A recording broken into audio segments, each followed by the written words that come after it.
Morning. Today is Tuesday, October 24th, 2023, and the time is now 9 a.m.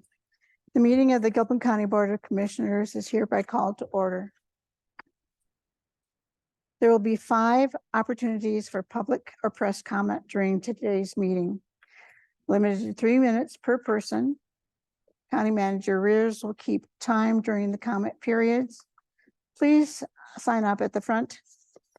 On the sign-up sheet, it's not required, but it's certainly helpful if you wish to speak during public comment portions of the meeting. First item on is the agenda review.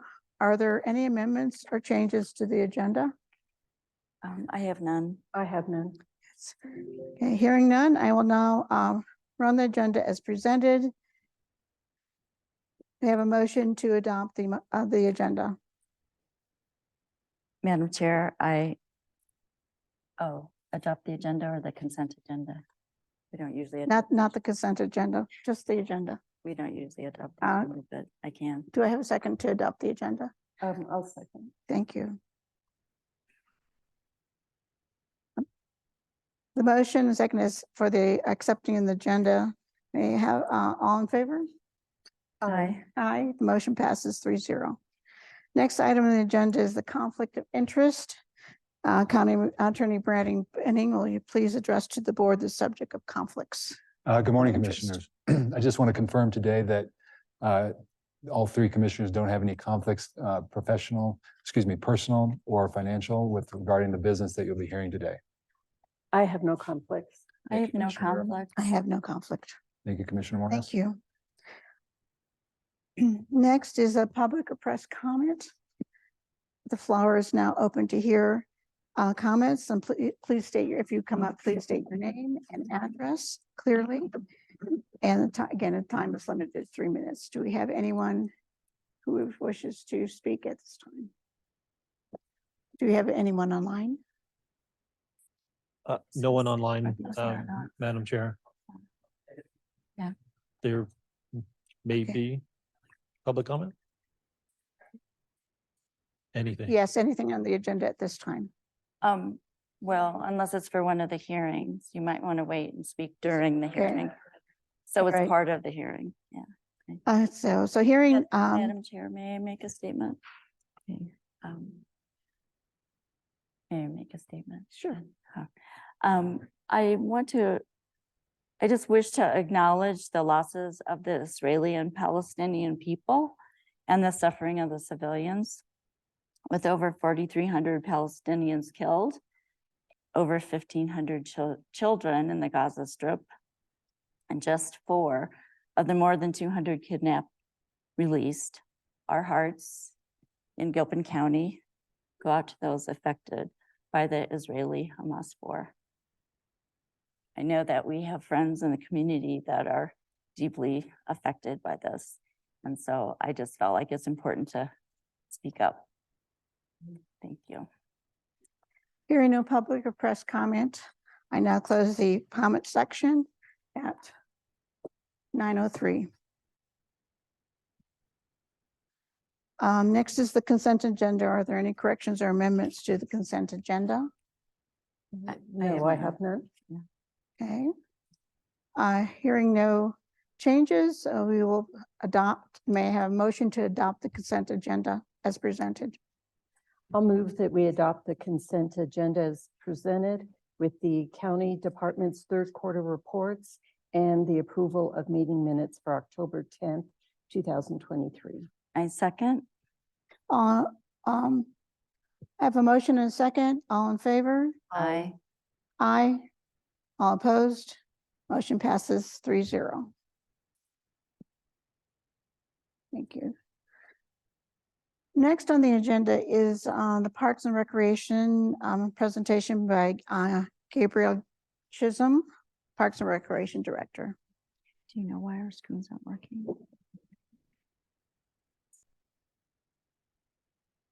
Good morning, everyone. Good morning. Gabrielle Chisholm, Director of Parks and Recreation. Today, I'm here just to present our third quarter report. Do we have it? Yeah, are we able to share it? If not, it's in the board packet. So the Board's screens, they're not Monitors aren't working. Oh, usually Shucks. read off of it. shucks. Oh, well, Then it's, hopefully you have it. Too. Looks pretty much the same in format, displayed all of our different types of check-ins that we have. Our $2 lunch workout has gone up quite a bit since last quarter. Overall check-ins has actually gone down about 500, and I think that's just because we had the Easter egg hunt in the community center last quarter, and this quarter we had the fair outside, so we don't really have a way to count that, but I think that probably blew the Easter egg hunt out of the water. Probably double, at least maybe triple. Our youth camp and Eagle program is stronger than ever, and we almost max out every day in our youth camp with licensing. And then our Eagles program is now under us instead of CSU Extension, so that's been going well. Our session-based programs are each check-in or session is displayed here. Depending on 8-week, 6-week session, that's how many people are enrolled in the program, not necessarily how many times they actually come. There's a picture of the championship softball team. I'm on there, just so you know. And then a great picture of the pickleball. That's been going great. We have that 4 days a week. Highlights and events, as I mentioned before, we had the Gilpin County Fair. We had the Paint Cares event about recycling paint and giving out paint. We had a reunification walkthrough and training with our victim services department. I think that went really well, and Eagle's Nest, just buttoning up that process and really knowing what to do in that situation. We had 3 holistic homestead farmers markets outside the front of the community center. We had our first responders day. We had the softball tournament. We had a town hall for the Parks and Rec mill levy. We had the HCA flea market, which hasn't happened since 2019. We had the back to school bash with the VFW. We had after school start after summer camp. Eagle program started. We have the child care stimulus grant that ended. We just finished up the funds with that. We bought some more picnic tables, some more awnings for summer camp. And then I think just the rest goes towards our staffing expenditures. We had a lifeguard training class. We just hired 3 more lifeguards, so that's good. We hired 5 new team members in total over the quarter. We all went to the CPRA conference, not all, I should say. The supervisor staff went to the CPRA conference. And then we got new heaters in the barn, which work really, really well. Way more efficient, better application. So overall, you could see, like I said, our entries are a little bit down in the community center. But I think that's because in the summer, we're outside more. We're doing a lot more activities outside. We have our youth soccer photo up there with volunteer coach Tony Thorpe. He's fun. That's the first responders day. And then we had the fair parade, and then the HCA flea market and taekwondo at the fair. Those are all the photos. Overall budget, our revenue is 102% over, so that's great after the third quarter. And then our expenditures are at 65%. Any questions or comments? I just some clear, what does HCA stand for? High Country Auxiliary. How was the Eagle? Is the attendance just about the same as it was? Yeah, I'm pretty sure it's 13 is our max to get into the van. And I'm pretty sure we're maxed out every 13. day. And then we do have a couple walk-ins that we allow. So it's the 18 is the max that we allow on a daily basis. Okay. What else? It's not a question, but I went to the spooky stroll to volunteer, and it was so fun. The kids were having a great time. It was the 3rd year we've done it. It was busier than ever, and just partnering with the school, I think, helped a lot. But yeah, I appreciate all your help setting up and being at one of the games, and it was really fun. Fun game. Yeah. Todd was there to help too, so thank you, Todd. And Sheriff Armstrong, he was there. Sporting stripes. Right? Yeah, yeah. Yeah. All right. Thank you. Appreciate your time. Thank you. Thank Gabriel. you. Thank you, Gabrielle. A little early for a public hearing. So Yeah. I can go to, skip over to Item 8, I believe. item 8. There we go, 6, 7, okay. So item 8 on the agenda is approving a resolution 2397, approving a 2-week extension of the Gilpin County slash site. And give us a minute to get our paperwork in order here.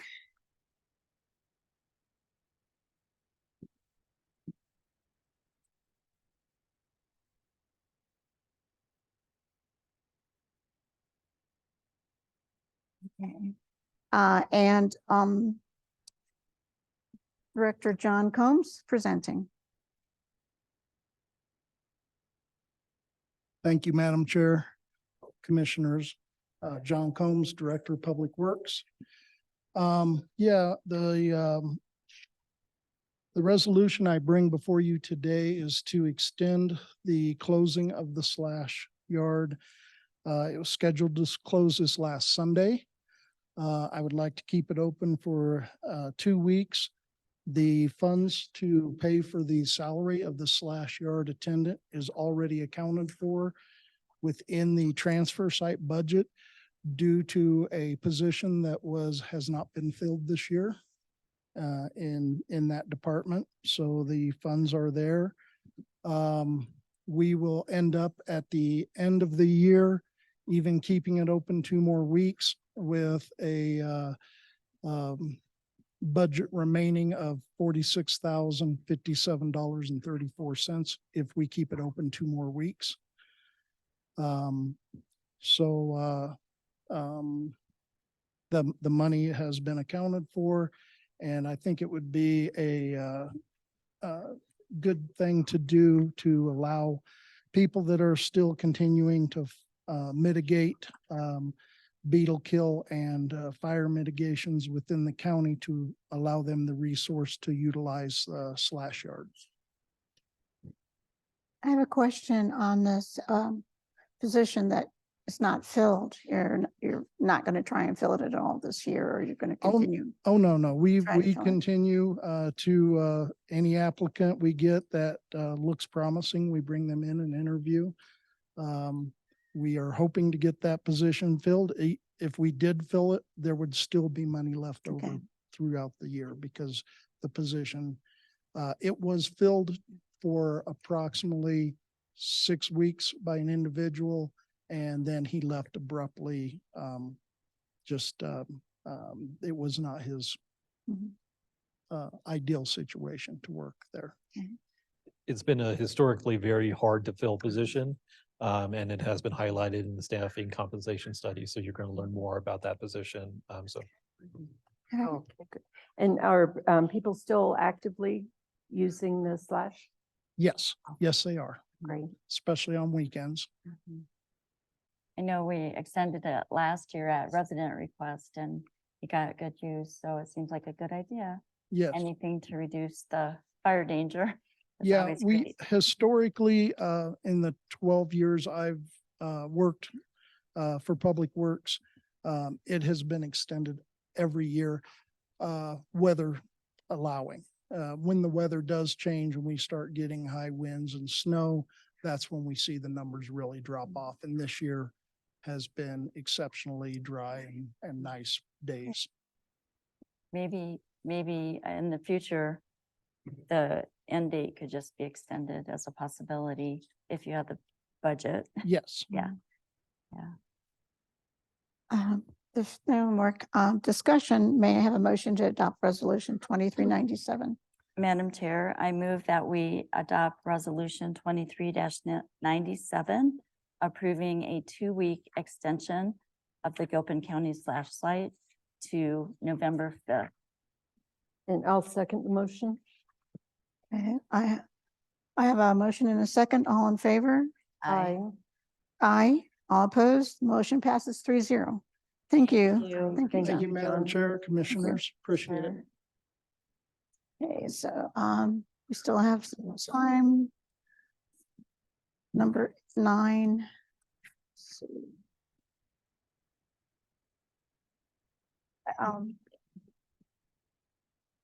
We'll go on to a resolution 2396, approving a voting service and polling center for the Gilpin County 2024 presidential primary elections. Good morning, Commissioners. Give us Morning. just a minute to get our paperwork together. We got everything out of order here. 1 minute. How are you? Right, we're ready. I'm ready anyway. Today I'm here to ask for approval of Resolution 2396, requesting the use of the courthouse for the presidential primary to be held on March 5th, 2024. And I know we haven't gotten through this election yet, but we're planning. I have to submit the paperwork for the March election very soon. The voting service and polling center would be open on the first floor in the hallway for voting. Ballot counting would continue as usual in the basement, and mail processing would happen up, hopefully upstairs here in the commissioner room from February 26th through March 5th, 2024. So I'm here to answer any questions, and I'd like to ask for approval. I have a comment Uh-huh. and again, I'll see how the board feels about this, but I've been trying to, when referencing this building, using the terminology historic courthouse instead of Mhm. old courthouse, Right. because there are two old But our- courthouses on the street. Our generic email is old courthouse. That's why I reference it that way. But- To reach everybody in the building.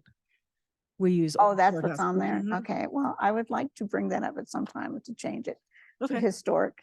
Not at this time, obviously, but I would like to bring that up to change our email address to reflect that. Just to give a little bit more honor to this building.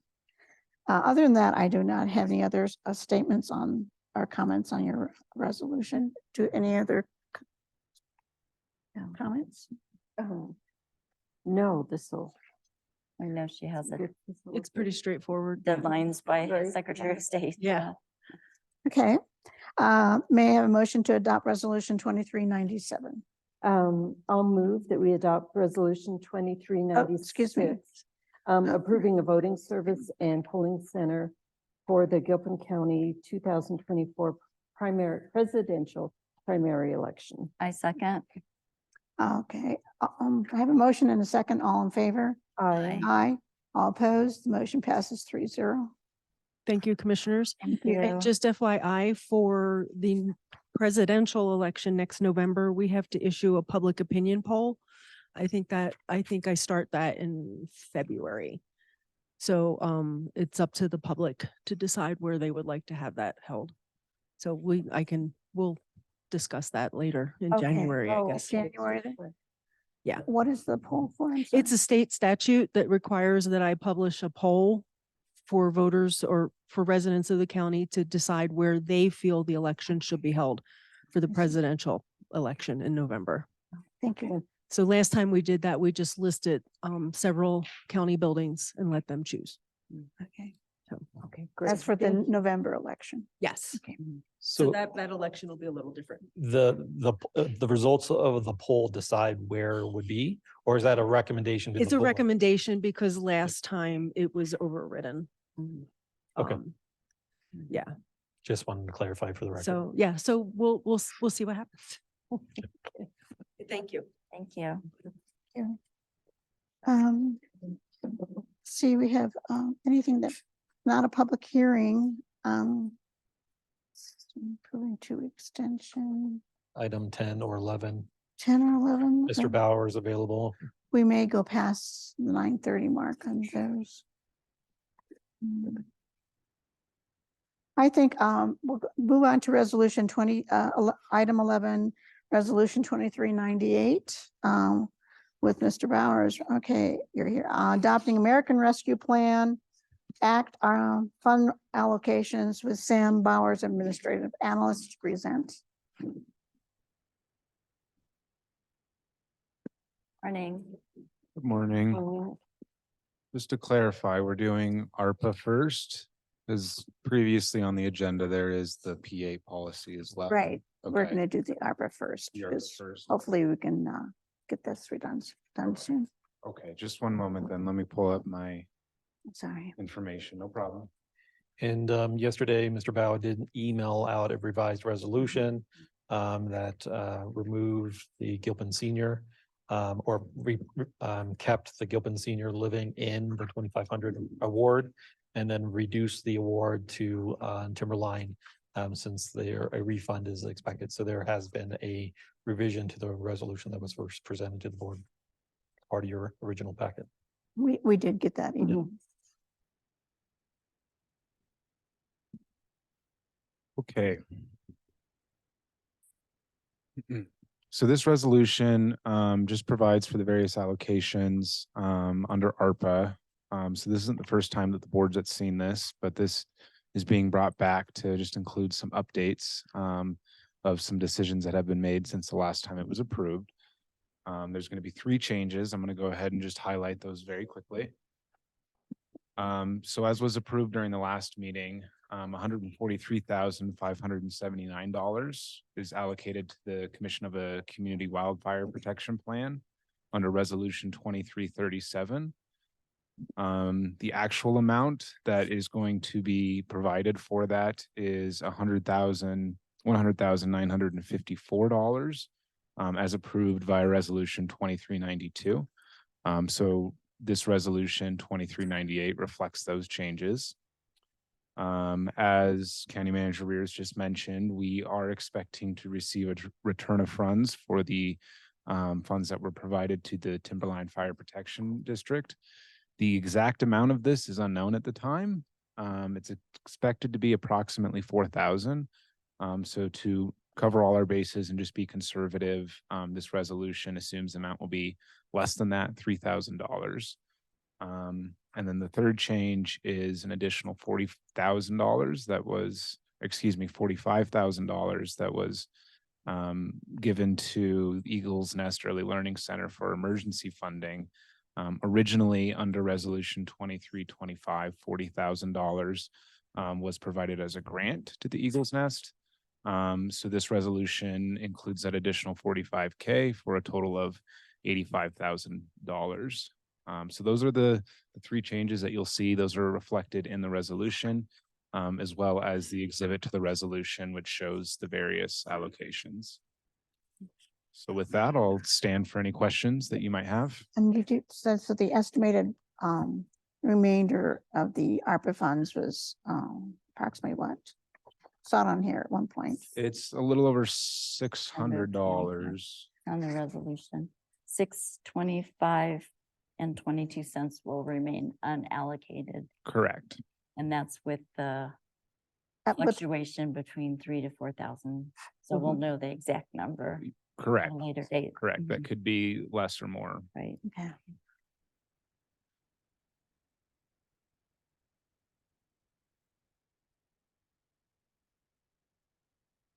Are there any questions for Mr. Bowers?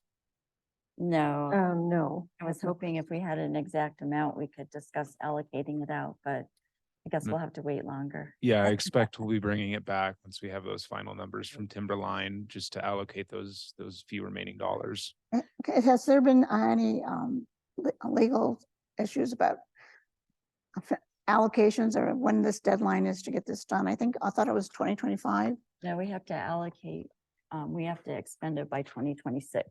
Yes, Yes. we still have more time. But it was in our interest to allocate the funds as early as It possible. has to be allocated by 2024 and expended by Correct. 2026. Yes. So I don't think we'll have any problems to find in place to expend $600. I don't think so. May I have a motion to accept resolution 2398? Madam Chair, I move that we approve Resolution 23-98. This is adopting American Rescue Plan Act allocations. May I have a second? I'll second the motion. I have a motion and a second. All in favor? Aye. Aye. All opposed?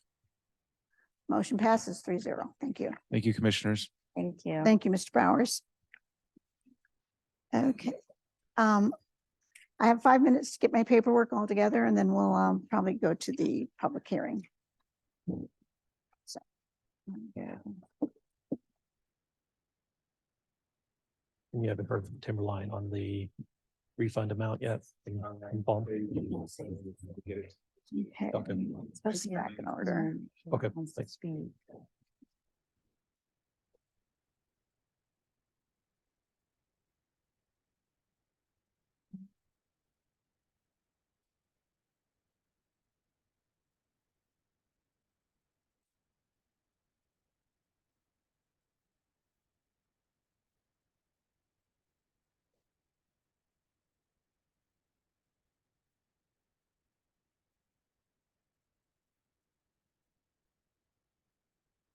Okay.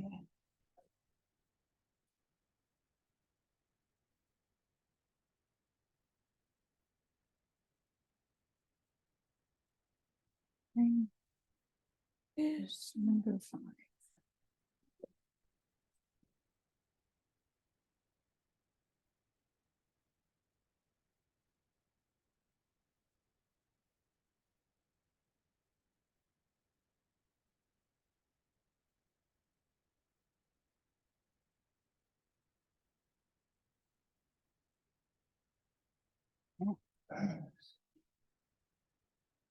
Yes, of course. 9:30, we'll start. If you are here for public comment, will you please sign in and put your name and address on there?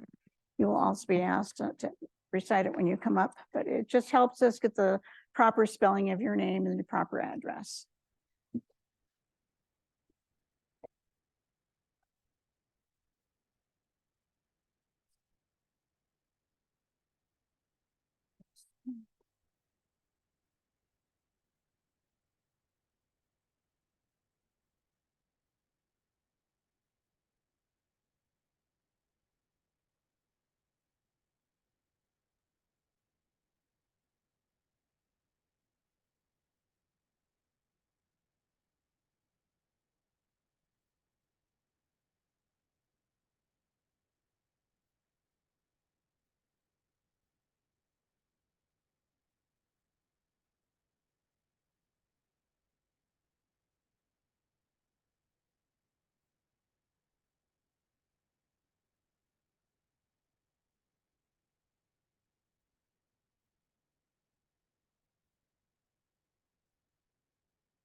Then go ahead and start the meeting, but you can continue to sign in. It is now 9:30 a.m. The public hearing for SUR 23-3. The Board of County Commissioners will now conduct a public hearing for a special use review for 300 Swamp Angel Lane, Central City, Colorado, 80427. Always Choose Adventures. Request for continuation is presented by Rob Gutierrez, Community Development Director. Good morning, Good Commissioners. morning. Prior to starting, I'm sorry to interrupt. I just wanted to clarify a point. Does this need to be by the Board of Adjustment or the Board of County Commissioners? Section 3.54 says temporary use permit may be extended for an indefinite period of time at any time by appeal to the Gilpin County Board of Adjustment. Just want Temporary use? I'm This just is- clarifying if this is the right format. Special use review. I don't know. I thought special uses go before they're. Oh, I'm sorry. This is, It's you're a right. special I'm use review. one public hearing at a time. Apologize. for that. Not the Board of Adjustment. Yes, thank you. It's, you can continue, Rob. Okay, so the planning commission met at their meeting on October 10th. And we held a public hearing on this application for special use for a recreational campground at 300 Swamp Angel. There was kind of a lot of things that the applicant was trying to line up as far as submittals that we were kind of getting late in some submissions. And then there's been work that they've been doing on the road, and we just weren't ready for that hearing for the planning commission to make a final decision. They just needed, I think we just need more time, and we wanted to do more outreach with the sheriff's office, emergency management, and we wanted to touch base with our colleagues at Clear Creek County and try to get some of their input too before the planning commission made a recommendation to you. Just, you know, kind of on the emergency management side of, if this is approved, how will agencies be able to respond if there is an emergency on the site? Because it is a bit remote. So we were just requesting a continuance to your regularly scheduled meeting. I think it's the first meeting in December, which would be December 12th. I don't know why the calendar's loading like that, but yeah, the regular meeting on December 12th, since I think we weren't planning a second meeting in November. That's So great. go to the planning commission the second week of November, and then they would decide on a recommendation to you, and then we'll have everything to you by that second week in December. Okay, it says a time, you were asking for a date and time. Do you specifically need a time at this point, or can? I guess we would, December 12th, 9:30 a.m. or later for a public hearing on this petition. Okay. Alrighty. I will now open the hearing to public, excuse me. Yeah, go ahead. I will now open the hearing to public comments. If you, at speaker, please.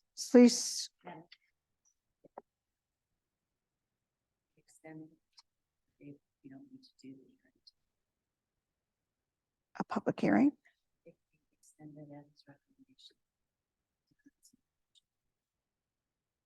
Since I still want to have public make a motion on this. I mean, make a comment on this if they have one. We do have it listed as public comment.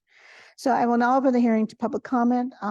Please, if you want to have a comment on this discussion for special use review, please come up, state your name and address. And again, you have a 3-minute window to speak. Do we have anyone here to speak on the special use review? Hearing none, do we have anyone online? no one online. Okay. Hearing none, I now close the hearing, public comment at 9:34.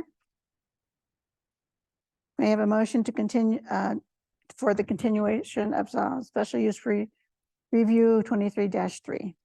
I'll move that we have a continuation for the special use review, SUR 23-3 for 300 Swamp Angel Lane, Central City, Colorado, 80427, that we continue it to December 12th, 2023, at approximately 9:30 a.m. I second. Okay, I have a motion and a second. All in favor? Aye. Aye. All opposed? The motion passes 3-0. Thank you, Director Gutierrez. And I believe, let's see. Okay, next on the agenda, Excuse me, Jen, you have to close the hearing. If you just don't oh, have it. yes. Where did- I closed the special, public hearing for a special review, use review. May I have a motion to close? I'll move that we close the hearing. It's 9:35. I second. Okay, I have a motion to, a motion and a second to close at 9:35. All in favor? Aye. Okay, two. Next on the agenda, I'll get my paperwork ordered here. Next on the agenda is the Board of Adjustment. The Board of County Commissioners will now recess and convene as the Board of Adjustment.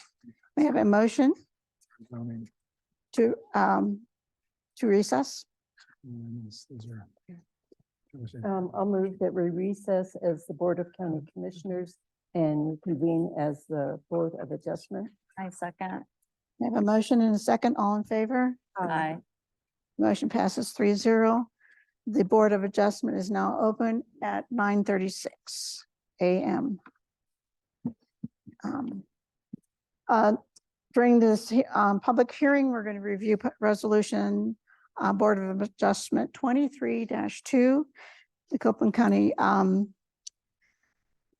an appeal to extend temporary housing permit TPHS-22-2 for 105 Canistoga Road, Black Hawk, Colorado 80422.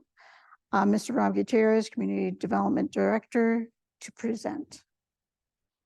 Good morning again. Good morning. Morning. We have a petition for an appeal for an extension of a temporary housing permit that was issued last year. It's just a temporary housing permit when issued is valid for 4 months, then can be extended administratively 2 times for a total of a 12-month period. So the temporary housing permit that we're seeking extension today expires in November. Before having the applicant for the extension come up, I'm just gonna outline the regulation, which is pretty straight to the point as far as how this is done. It says a temporary housing, and this is Gilpin County zoning regulations 3.5, permit conditions 4.2. Temporary housing permit may be extended for an indefinite period of time at any time by appeal to the Gilpin County Board of Adjustment with the following conditions. A public hearing shall be held with a minimum 14 days notice. Notice shall be by newspaper and certified mail to adjacent property owners. Hardship must be demonstrated. Approved ISDS shall be in place and operational. Yearly progress reports shall be submitted to the building inspector. Non-compliance shall be interpreted as no progress. Upon citizen request, the BOA may ask for a hearing to review a temporary housing permit. Said permit may be revoked by the BOA based on a finding of not progress. Temporary housing permit shall become null and void when a building permit is placed on inactive status. And that's really the only guideline provided by the regulation. So Aaron Cusano is the property owner of 105 Conestoga and the holder of the temporary housing permit and then the associated building permit. So I'll have her come up and then we can do public comment after that, and then staff can just overview kind of our staff report and the findings that we have. Certainly. Could you introduce her here? Yeah, Aaron Cusano, 105 Conestoga Road. Please, I actually have to open up for public comment. Well, Just a minute. Public hearing. I was just Afterwards. gonna have the applicant come up. Oh, and speak to you before going first. to, okay, Yeah. thank you. Could please state your name and address? Amber Casano, And you need to get close to the microphone. I apologize. sorry, Amber Casano, 105 Conestoga Road, Blackhawk. Go ahead and state. Did you want to? Be involved? Okay, go ahead and please state. Basically, proceed. this morning, I'm asking for an extension of my temporary housing permit that was issued last November. The building permit is good through November of 2024. And I would like to receive the extension on the temporary housing permit to be in line with that building permit. The county has come out every 4 months or so to inspect. There have been no code violations at all since receiving my permits. Everything is in line, and I would like to continue building and staying on my property while I build. The RV that I am staying in has been inspected, hard-lined into septic since the beginning of the permit. There are no violations at all. And that RV is allowing me to pay out of pocket for my home build. I do not have bank financing, and to date have invested about $81,000 of my own money in 13 months for the build. There are pictures that were just taken of the property that have been submitted for you guys to see. And I have my builder here who is happy to attest to the progress being made on the property and what will continue through to hopefully a CO by summertime. But I would like to see if I can extend the temporary housing permit until November of 2024, which is when the end of the building permit expires, so that I have a little bit of wiggle room to try and get everything taken care of. I've also submitted a timeline for you to see all of the progress. Ron has Yeah, I have the time there. Make it over. so if you have any questions, my builder is here, Noble Thomas. He'd be happy to answer any questions for you on progress that has or will be made. And I would also like to just mention, I understand that there are some people here this morning that will be speaking against my ability to stay on my property while I build. And there has been an open invitation for a very long time to have a neighborhood meeting to air any grievance, which everyone has refused. So unfortunately, I have not been able to deal with that personally, but sitting here today, there are no code violations. There is nothing illegal with the sheriff. There has been nothing submitted formally on the portal through the county for complaints. This is unfortunately a personal grievance from these folks, and I have an open invitation, and I'm happy to have a conversation with anyone and try and rectify anything that is upsetting to them in the neighborhood. I have also submitted 13 letters of support. 2 of those are direct neighbors on my road, and along with friends and coworkers and small business owners in the community that have known me for years and have thankfully submitted for support of my character.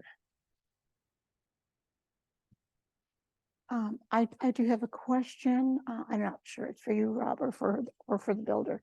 Is probably in the permit process, of building permit is for a particular span of time, and then those can be extended. So there's no, this is not a particular deadline after this 2-year period.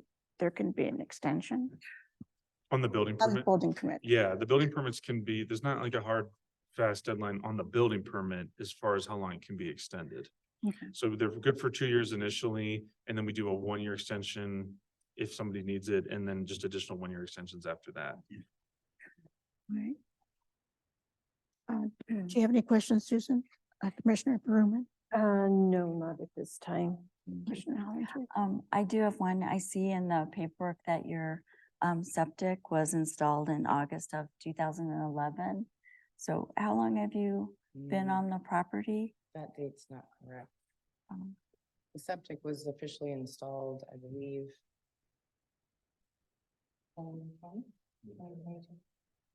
Yeah, just a couple of years ago. Oh, I wonder That if must that, have been something from a previous record I don't know about.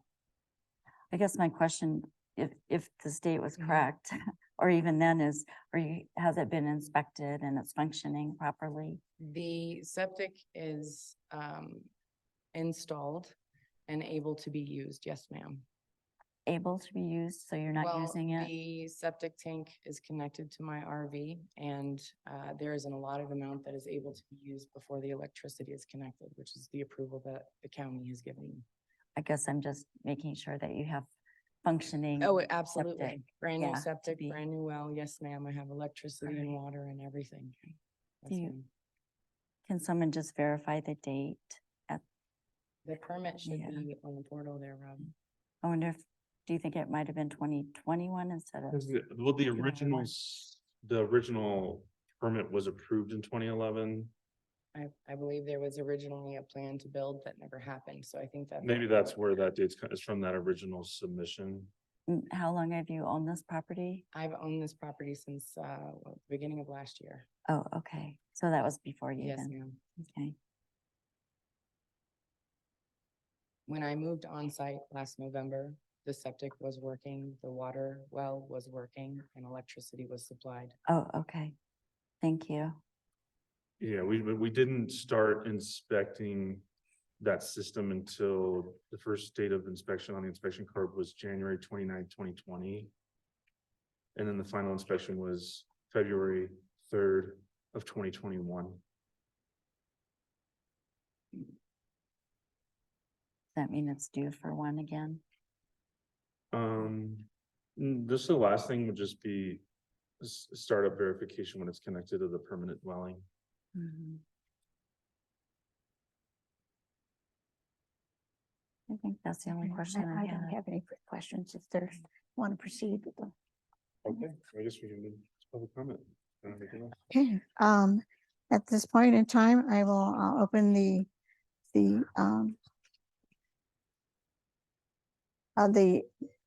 Board of Adjustment for public hearing, for public comment. And to appeal to extend the temporary housing permit. And please, if you do, we have a list. If you're here for this particular one, we will go through the list as written. Do you mind calling those or? So if you do come out, speak your name and your address clearly. And again, you have 3 minutes to make your statement. And could. Yeah, Jody Holter is the first one we have. Judy, okay. Maria, is your mic working?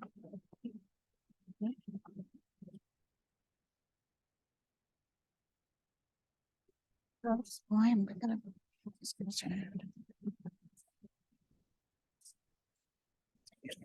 Problems. I'll hold it.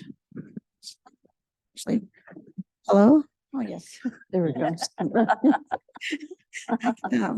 Okay. My name is Jody Helter, Holter.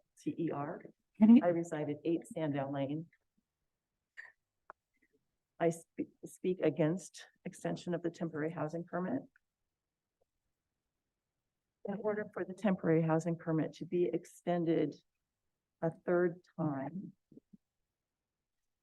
the building undertaken must be 75% complete. 75% complete shall mean wired, plumbed, and drywalled. None of those things has happened. At this time, it does not appear as a neighbor that Ms. Pisano is making adequate progress building this home to continue to reside there under a temporary housing permit. Thank you. Thank you. Who do we have next, Rob, on the list? John Just, Grant. thank you. Please state your name and address. John Graham, 15 Conestoga. I'm here to, well, first of all, good morning. Morning. I'm here to speak to the extension for temporary housing. My comment has nothing to do with the building process itself. It has to do with the activity of our neighbor who has been very poorly behaving in our neighborhood, which is Kinsabi subdivision. Personal interactions with her over 2 years ago was an incident with one of the other neighbors. My wife was involved trying to communicate with her about a fencing on the National Forest property. While she was conversing with the neighbor, Ms. Casano drove up in an SUV, jumped out of the car, starting spewing profanities at my wife, and at one point threatened her with violence. just as October 1st, these are just my personal interactions. We had people walking on our property accessing the national forest, which we have given permission to our neighbors to do for 50 years. So long we've lived there. After about 5 or 10 minutes of hearing screaming from my house, I went out to see what the issue was. This Grisano is screaming and yelling at our neighbors passing through our property about their dogs not being on a leash. They were on a leash. Other people will talk about that part of the situation. My interaction, I came out, the people, my neighbors, were moving away from Miss Casano, and I was just standing there. She proceeded to pursue cursing at me and accuse me of being responsible for her dogs being injured by attacking her fence because I allowed people permission to walk through my property. So again, I don't feel that she is a good neighbor. I don't feel she deserves an extension on her temporary housing. Thank you very much. Thank you, John. We have next. Carrie Hopejoy.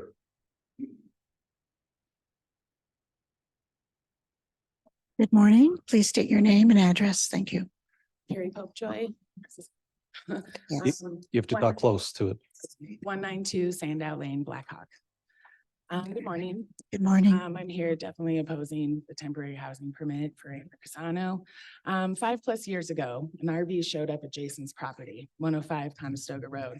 As we in a neighborhood wondered who was living in this camper and came to find out it was a woman, Amber Casano. She and Jason have been living illegally on 105 Conestoga for years now. My first time dealing with Amber was in 2018 when my son came home from riding his bike with a friend in the neighborhood. He was scared and upset. He told me Amber had been yelling at him and his friends to leash their dogs. They didn't even have dogs with them. I walked over and asked her why she was yelling at my son. She denied it. My son was very upset she wasn't being truthful about yelling at him, and he was uncomfortable and scared to ride his bike in the neighborhood after that. On several occasions, she has used her handheld spotlight, which is very bright, blinding in fact, to spotlight our actual bodies as we walk our leashed dogs on private property from the national forest. It's unnerving to have someone spotlight you and yell at you and to find a different place to walk your dogs. We've had permission for 15 years to walk our dogs on the adjacent private property. She has been living in our neighborhood illegally for 5 years now and knows that we walk that way to and from the national forest. This behavior is harassment and it interferes with our peaceful existence in Gilpin County. Finally, the neighbor had growing concerns for our health. We have been wondering after years where their waste was going and if it was being taken care of properly. There was use of an incinerator toilet and burn barrels. They still are using burn barrels. And 5 years ago, she wasn't hooked up to a septic. As you can see, we have had concerns for our health. Several of us called and emailed the county last year with our concerns. We also expressed our concerns for our safety and our well-being if we brought this to their attention because of the violence and how she acts. Because Amber's had aggressive behaviors towards all of us at some point in her 5 years of squatting on land in our neighborhood. She was only put on as an owner last year. I'm sure you will be hearing or have heard of these aggressive situations from other neighbors here today. Last year, Amber tried to have me arrested for trespassing when it came to take a picture from the road of all the emails that were released to her via Cora about our concerns we raised with the county and our right to a healthy neighborhood. Amber printed out these emails, laminated them, and wrote her own antagonizing notes on them and posted the emails on her front fence. What we thought were private emails and conversations with community development and sheriffs were suddenly out on the fence for all to see. These emails contained our personal info, our names, our phone numbers, our physical and email addresses. They weren't redacted, huh? In my 20 years as a Gilpin County resident, I've never met someone so unneighborly. She has not done one thing to make this neighborhood better. In my opinion, she has never tried to be nice to anyone. Amber has yelled and scared the neighborhood children. They're trying to enjoy their home, as well as harassed adults in the neighborhood. Amber has called the sheriffs on just about everyone during the time. Can I just finish? Um, Is that okay? It's pretty important, you know, it's a couple more, yeah. That's it. So she has called the sheriffs on everyone in the neighborhood while she's lived there illegally. How could the sheriffs not notice? For years, there wasn't even a house or a temporary housing permit on the property she was calling from, or responding to all of the calls that she made on Gilpin County residents that actually lived, raised their children, and paid taxes in this neighborhood. Amber and Jason have had more than enough time to figure out their housing situations, 5 years, in fact. The other builds going up in the neighborhood have made so much progress this summer, and we don't see the same at 105 Conestoga. Please deny Amber Casano her temporary housing permit. Thanks. Thank you. Noble Thomas.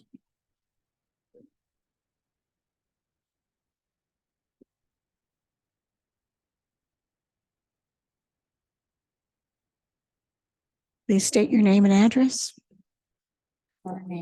Noble Thomas, 19137 Highway 119, Blackhawk. Thank you. Nice to meet you. Nice to meet you. So I moved into the neighborhood myself about 4 years ago. We bought the house across the street from what was at that time the observatory. It has since become the fire station. Yeah, my trade is obviously contract. Could you get a little closer, sir? So I'm not very good at public speaking. No worries. Just a little nervous. Since I moved in, I've worked on hundreds of houses in the area. You might have seen some of my permits come across the desk. I have kind of a unique name. I do try to live up to my name, and I try to only work for good clients. It protects me, my family, protects the clients that I work for. Amber, I can only speak to what I know of her in these past couple of years, has been one of the best clients that I've ever worked with. Through her efforts, my business has grown. She has worked with me to fix, I don't know, 10 different houses in Gilpin County. And that's kind of, just a one-man show. So that's kind of that's my whole ethos is, can I actually fix homes in Gilpin County? And I've actually fixed a couple homes in Central City as well and gone through the process there. And so, you know, I'm here with a good ethos to try and bring some craftsmanship to this county. And in the time that I've worked with Amber, the ethos that I share has been shared by her. She's trying to create a better space for the county, clean the county up. She's literally a cleaning service. And so, you know, that's just a word to her character. But as for the build, I know that things haven't happened in the last 5 years. And I know that the property has looked a certain way and been a certain way for many years before I even moved to Gilpin County. Since she's taken ownership of the property, I haven't actually met anyone yet who has tried so hard to move the process forward of building their home. 2 years is the fastest anyone's ever gotten from zero to a certificate of occupancy in Gilpin County. That's what I've been told. And so she's made enough progress to almost be able to move into her home by winter. And I don't know exactly when the permit was open. I think it was 2021. And so that shows a huge amount of progress, at least from a professional standpoint, on getting a certificate of occupancy. Normally that takes a very, very long time.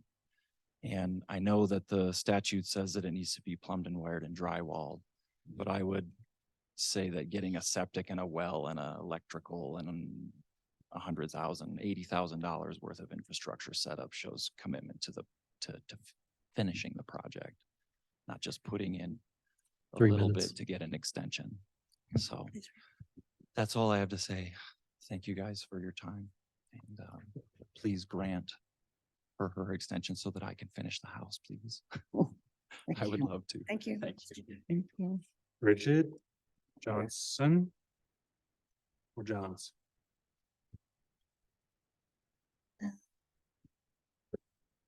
Good morning. Please state your name and address. Johnson, 816 Mountain Meadows Drive. Thank you.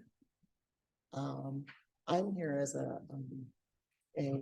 friend and work colleague with Amber. I've known her for probably close to 4 years. And I know you're gonna hear different things. My experience has been Amber's one of those people that has your back. She has come through for me over and over when I need help with my properties. She will go 1,000% to help however it's needed. Is she feisty? Yeah, and that's what I love about her. She like will go to the match. She'll help. She's helped find me people that I need in the county for plowing. Anybody that I need to repair stuff in the county. She always, and again, she's like hardcore local, like let's support the locals. Let's give the locals business. And as a person, she's been extremely loyal, supportive. It's one of the, in business, what's been interesting to me is we're in the same area, but she's never held back resources or information. She's always been like very generous with her like support. Oh, do you need that? Here, here's this person's name. Can I help you in any way? And this has been going on 4 years. I've never seen anything different than that. Never. I do know with this situation, it's been extremely stressful for her. And I know that there's always two sides to a story. So I won't address some of the things that were said already, but I've heard the other side and it's might be a little bit different. So as a person, I know her in my life, integrity is absolutely the number one thing. My kids are sick of hearing me preach about it, but integrity is everything. And she's one of those people I would say has integrity. She, what I've seen over the last 4 years has been consistent. So I think that's it. I hope that made sense. Thank you. Okay, thank you. Thank you. Thank you, Bridget. Do we have someone next on there? Sorry, Amanda Brown. Amanda?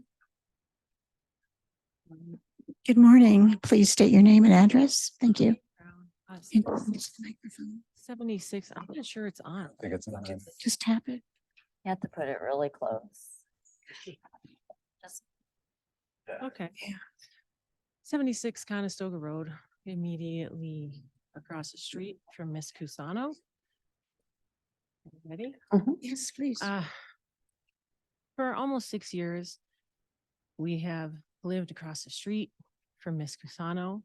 We have been stalked, harassed, cussed at, provoked, and threatened.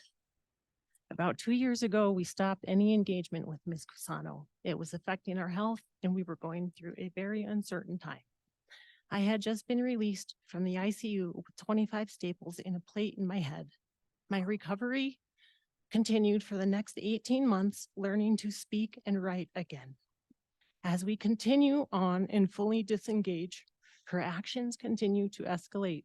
She put cameras facing towards our home, and when we are standing in our driveway, a recording and a light gets triggered, a voice recording. You are being recorded in our driveway. Dogs bark nonstop. When she is on or off her property, she spotlights us when we were on our own property, and she continues to try to engage, but we don't want to. Burn barrels run for days and even weeks at a time with an awful rancid smell. Continual calls to the police for our dog off a leash because she's watching from her numerous cameras pointed towards our property, national forests, neighboring properties, county roads. This is stalking. The many officers that have been involved have advised us to start getting our own evidence and start taking pictures and videos of her behavior. We only take them to protect us from her actions toward us. All of this has been very disruptive, not only to our lives, but homeschooling our child, my home office wellness practice. Parents of young children in our neighborhood fear for the safety of their kids and don't feel safe walking our streets. This fear of safety has been built since she has been here. She is unstable. Our most recent incident on October 1st is an example. When my family, a friend, and I were out for a peaceful walk when we were startled by Miss Cusano verbally attacking us, saying, "Get your effing dogs on a leash." They were leashed. Multiple times she said this. This is unhinged behavior. Our dogs were leashed. Why accost us like this? She then proceeds to say, "Your child is in danger. Keep moving." I was jarred. This is a threat to my child's safety, and as a mother, I take this very seriously. As she continues, we sought safety with our terrified child and are on the phone with 911, being uncertain what she will do next.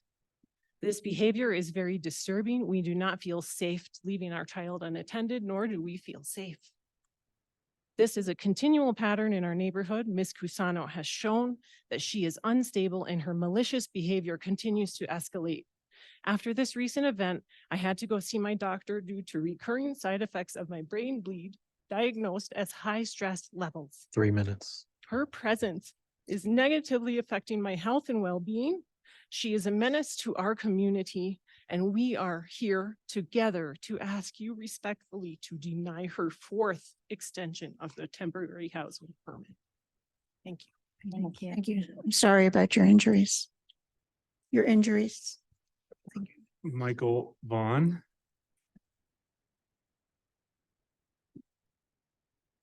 Please state your name and address. Michael Vaughn, 76 Conestoga Road. I oppose the temporary extension of temporary housing for Ms. Cusano. When a person does not exhibit kindly or civil behavior, I choose not to interact. Such is the case with Ms. Cusano. I'll start with the voluminous text sent 17 months ago accusing me of vandalizing her vehicle. I knew immediately I was no longer going to interact. In the past, like a good neighbor, I have returned her escaped dogs to her property. I've allowed her to connect to my Wi-Fi, and I've been what I know to be a good neighbor. After being falsely accused, I blocked her from phoning or texting me. Since that time and before, I've been summoned verbally on many occasions by name, "Hey, Mike," but I've been non-responsive to the vocalizations or to the content of verbal antagonization that follows. I do not want to engage her in any way. I believe I'm being provoked into confrontation, and I know the hailings are not meant to be kindly or civil. Being one of few African-American residents in Gilpin, it is disconcerting to think that I'm being targeted and harassed for being a Black male in a predominantly white county. There are many thoughtful and conscious people in Gilpin.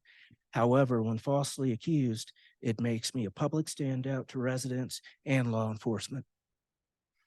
I believe this to be her continued effort to engage me, as any disputable look, action, or language on my part can be used as an opportunity to call my character into question.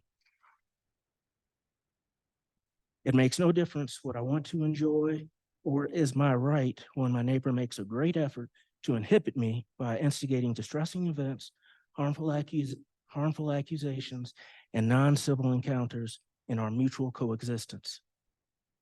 I moved to Gilpin in June of 2012, such that my wife and our soon-to-be-born child could enjoy the woods, nature, sunshine, and fresh air of the mountains. My daughter was born in September, and we did exactly that while making new friends in our neighborhood.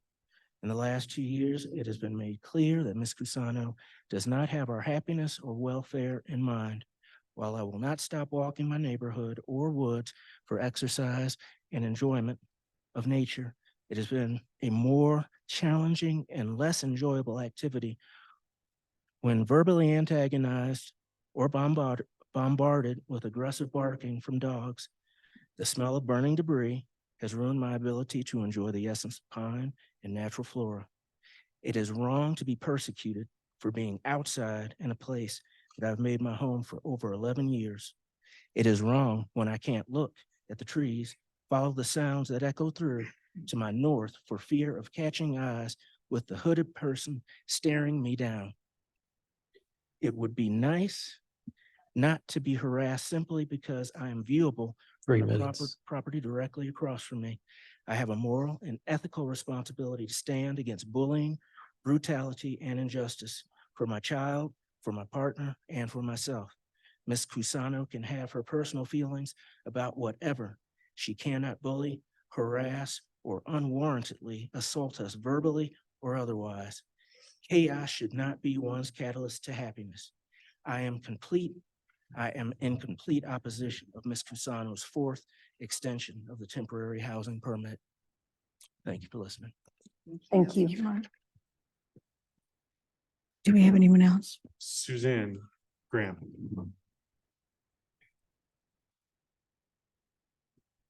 My name is Suzanne Graham. I live at 15 Conestoga Road, Blackhawk, 80422. I don't want to take up the board's time with repeating things, but I'm very concerned about Ms. Cusano's frequent disregard of both federal or state and local regulations and ordinances.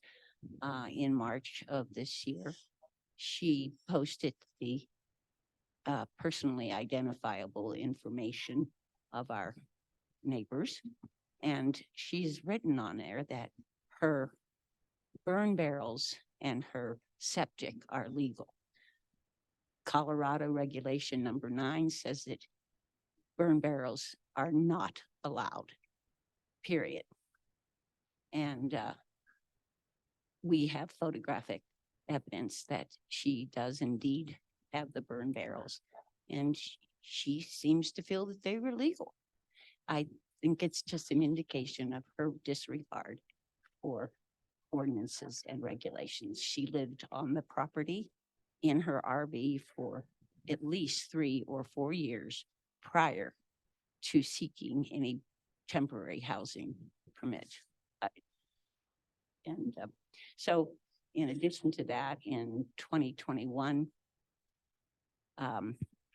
in April, I was speaking with another neighbor about a boundary issue between the National Forest and her property.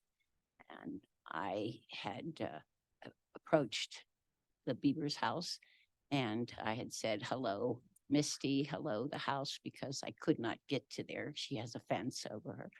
And I was having civil discussion with her about it. And all of a sudden, Miss Cusano comes driving up in a large black vehicle and comes flying out of the vehicle, screaming and yelling obscenities and using foul language and accusing me of pounding on people's doors and pulling down people's fences, neither of which I have ever done in my entire life, and interrupted the conversation that was going along quite reasonably.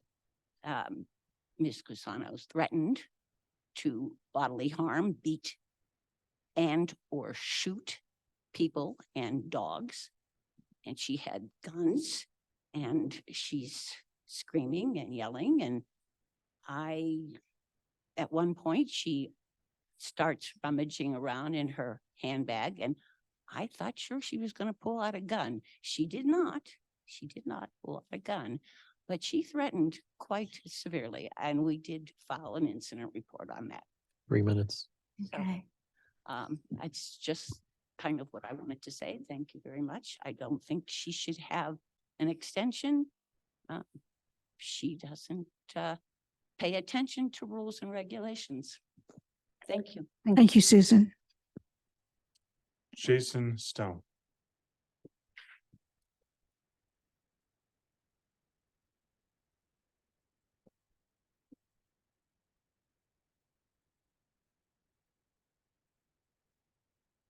Morning.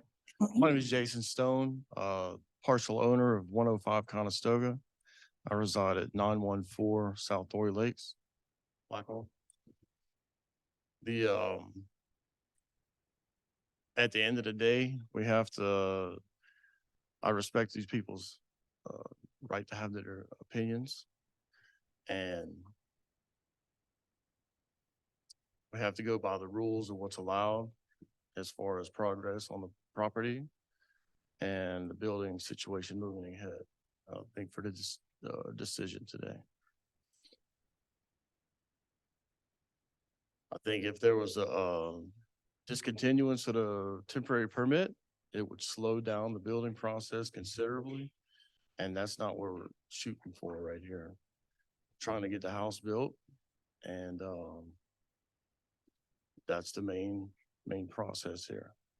It would do the county no good to have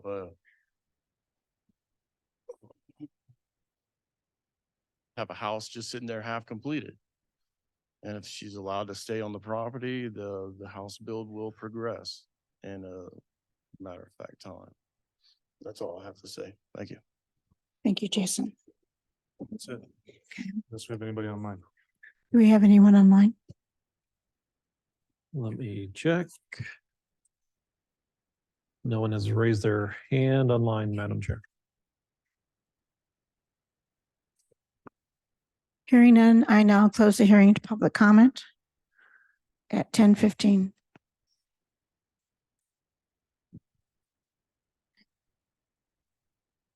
So when I help share screen, so these are photos, so you can see that were taken yesterday by the applicant. We also did a site visit last Monday to take a look at the site. This is kind of where we're still at rough framing. What percentage, if you were to call a percentage out, since the code calls out 50 and 75%, what percentage would you estimate that to be? Well, we still have rough plumbing and rough electrical to do, so, you know, maybe we're like at maybe a quarter to 35%. The issue with the regulations is, I think historically, temporary housing permits have been extended that don't meet the percentages of completion, because I think the timeline that's in the regulations, nobody ever meets that timeline. I think that's just probably one of the issues with the regulations. And I guess from a staff standpoint, you know, maybe going forward, we just need to, at the end of the 4 months, because I guess what we would do in the interim before we, you know, because I know we are working on an overall update to the code to address a lot of these issues that create problems for staff and for the community, is we can tell them, you know, we'll give you the first 4 months, but if it's not meeting this threshold, then we'll just take you to the board right away, versus the practice that we did in this case and that we have done of just granting the extensions and then bringing them to the board at the end of that period when they can be administratively granted. But I think there's a genuine issue that most homes, especially the people that would get a temporary housing permit, they're not completing within a year, and they're not getting to a 50%. No homes in this county get to 50% completion in 4 months. Generally, that's pretty uncommon. And that's why our building permits are 2 years long. So it's kind of a weird inconsistency between the building permit and the temporary housing permit, that the standard for the temporary housing permit is much higher than it would be for the building permit. So that's just an inconsistency in the regulation. The kind of backstory on this property, I started working here April 2022, and there was an ongoing code enforcement issue with 105 Conestoga about individuals living on the property. That kind of propelled us to take action. We made contact with Ms. Cusano and Mr. Stone about that, the living on the property, and ultimately that resulted in her, from our understanding, was that she did vacate the property for a period of time. Illegal improvements that were made to the storage structure on the property were removed, and we had that inspected that they were removed. And then Ms. Cusano's plan was to pull a building permit to obtain temporary housing, which was done last November. And then she came back on the property and has been living there since under the temporary housing permit. So that's kind of the backstory from the staff side of it. So there, just for clarification, there is record of prior living on the property without any kind of permits or? That was the case. Okay. Yes. Do you want questions yet, or do you want? We can have questions and we can just kind of go through it as we go.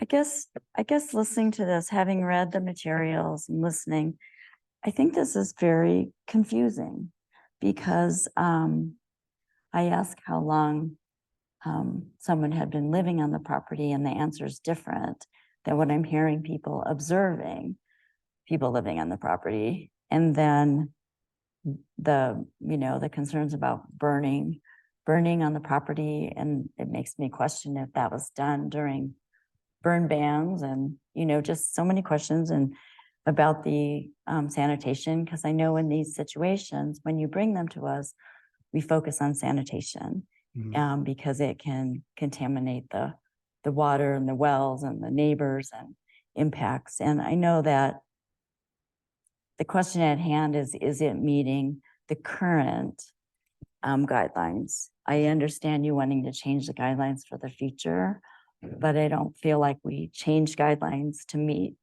to shift it for an individual in the moment. That's a process. So this whole presentation is a bit confusing, given that I'm hearing different information. So I guess my first question is how long? And then Mr. Stone said that he used to live there, now he lives somewhere else. But he says it's his property and she says it's her property. So I guess, can you just clarify some of these things? Who owns it, when, how long has someone lived on it? Was it before there was an actual permit, so they were living there unpermitted? Now they have a permit, or she has a permit, but not they. It's just kind of convoluted to me. It's not a straight story. Yeah, it's a confusing timeline. And I know that Sheriff Armstrong is here. And so, we're not basing this decision based on neighborly interactions, but if there have been concerns addressed about some of these situations between neighbors, and they're still ongoing, I think that that's just something I can't ignore. But I know that's not really a part of the permit extension. Yeah, I mean, I think the issues that have been going on in the neighborhood and with this property, I mean, they predate me being here. They've been going on for quite some time. And I think we've, from a staff position, it's been a challenging position to be in, because obviously there's a lot of frustration about the interactions that have occurred between the different individuals, and community development has nothing to do with the way people act or the way people interact with each other. And we just focus on enforcement, administration of building and zoning code.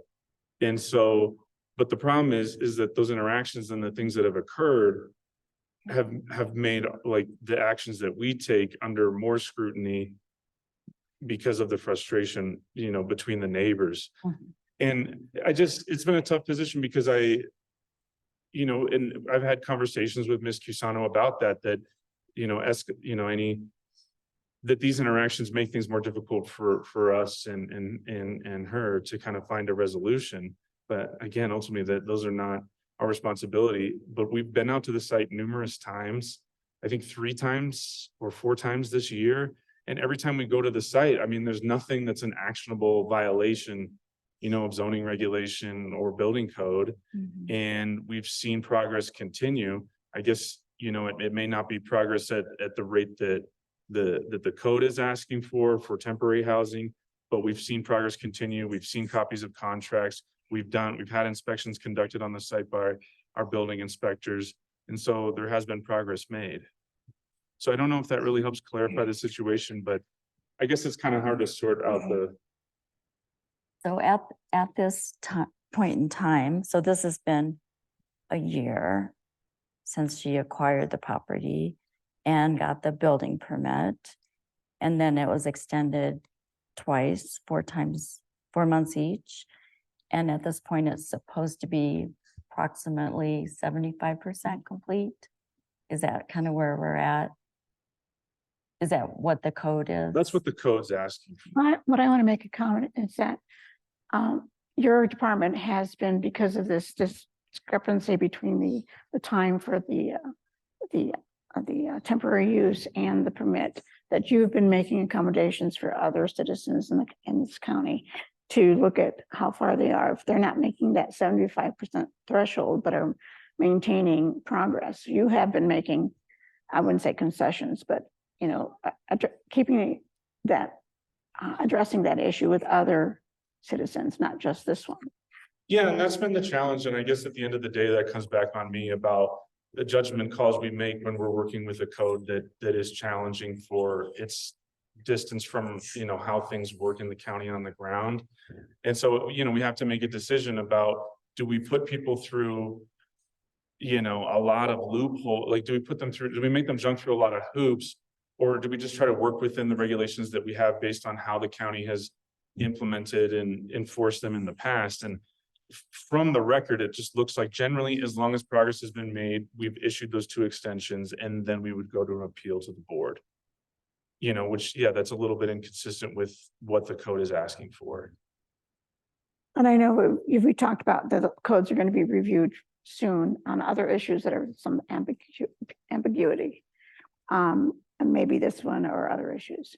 The other thing too is that, what happened before you came here or before this department is really, even before Ms. Cusano moved into the property, as far as and her behavior before, as far as living there without a temporary use permit. From the point on when she did get her temporary use permit, she has been following the things you've asked her to do. The question I have is about the burn barrels, and I don't know if that's a code issue, or is that health department issue, or is that sheriff's department. So, and again, if it's not in your department, we need to know that, I think, before we.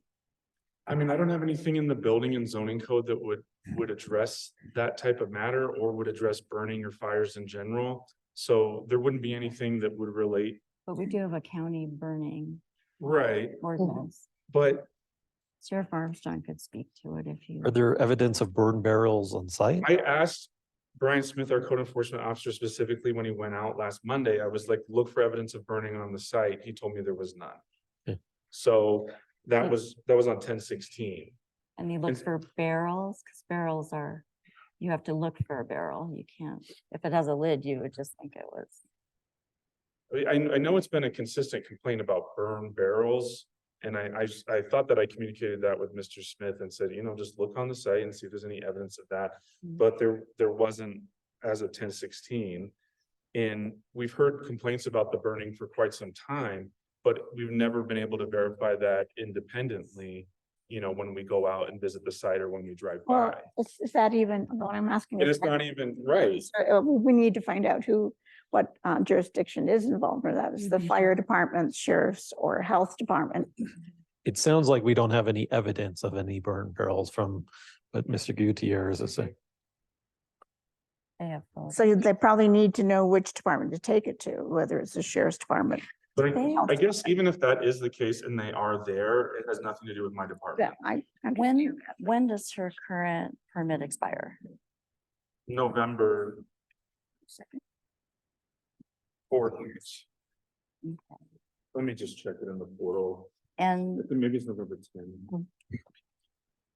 so another thought is, we don't take an action today, but extend it.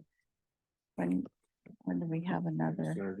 I don't think there's any reason to not take action today. The issue with the burn barrel seems to be one that's it's conflicting, but I don't think it has anything to do with that. Well, I know it doesn't have anything to do with the community development department, and we just need to find out where it can be addressed.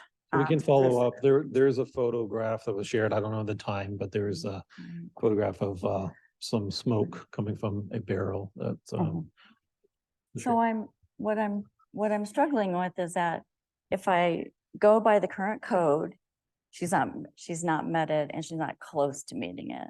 So given that the photo that was up, that's what I'm struggling with, is she's obviously making progress. There's been testimony that she's making progress. It may not quite be where it's supposed to be, but is it far from there? And then the permit expires November 10th. And we don't. November 5th. Sorry, November 5th, is when that okay. expires. And I just think the way the code writes it is that it may be extended for an indefinite period of time at any time by the Board of Adjustment. So we could extend it for anywhere from As long as a hardship, day till forever. yeah, So so we it's like as long as hardship can be demonstrated. So it's, and that's why I guess it, it's kind of how it would want to be handled, but it's like going forward, we could bring somebody in, we issue them a temporary housing permit, they get to the first 4 months and they're not meeting the technical definition of 50%, we can just bring them to the board right then under these regulations, and we'd be in the same position, Yeah, well, my question is the same, or I struggle with, is it does at least 50% complete would be enclosed, which it obviously is not, so they're not even at that point. And then not close to the 75%. And then two, if they need to show us actual hardship, I don't think we've seen that either. And you did state that, well, building permits, it does take longer here in Gilpin, but not all of them are, have this whole component of the private camping and the temporary, as well. I know there are a lot of homes that go up and people, live elsewhere and then they come up and they finish. So it's not, I don't think we're always talking apples, to apples in terms of, it may take longer to build for whatever reasons, but there's not always the component of having a temporary living at that same site. And I'm just concerned also is that, if there's evidence and there was a continual problem of them illegally being on the site before that, which kind of muddies the water as well, because that is a continual problem here. People feel it's rural, they can kind of do what they want, and it puts our wells and other things at risk. And, we've experienced that in my neighborhood. There's been that problem as well. So I think it's kind of a complicated. I don't see it as complicated. As far as hardship, I believe anybody who's building their own home, financing their own home, that is a hardship. Trying to get mortgages or things like that, they're very expensive. So there are families here or people who have the skills or can raise money to build their own homes, and it's not going to be on the timeline as indicated a 2-year period. It's not reasonable, and especially with the cost of materials and transportation and deliveries. It's there was a house below us being built by a contractor, and it was going to be done within a year, and it took them 3 years to do it. Again, as far as getting the materials, getting the labor to do that, and that was a larger contractor in the area. So I think as far as determining hardship, I think if anyone was to build their own home and finance their own home, that was a hardship in its own. And then again, we can't address before Mr. Gutierrez in the community development what happened before he came here. Since he's been here, his department has been very good about following up on the regulations and getting professional code enforcement involved. And so we can't really address what people have done before. What we can do is address what they've done when they've been asked to do it, which is to get a temporary use permit, and they did do that. Ms. Cruzana did do that. So, I can't see anything here that would inhibit the board from making a decision, but there is a serious concern about burning that needs to be followed up with a different department, and not community development. And as far as a neighbor, dealing with neighbors, I think if it has to come to going through the sheriff's department to do that, I think they've made efforts on that, and then hopefully Sheriff Armstrong can continue working with this community to resolve some of those conflicts that the neighbors have. But again, it's not a community development issue. So what I'm hearing you say is you feel like. Sorry, I have a scratchy throat, froggy throat. So what I'm hearing you say is that you feel like we can make a decision.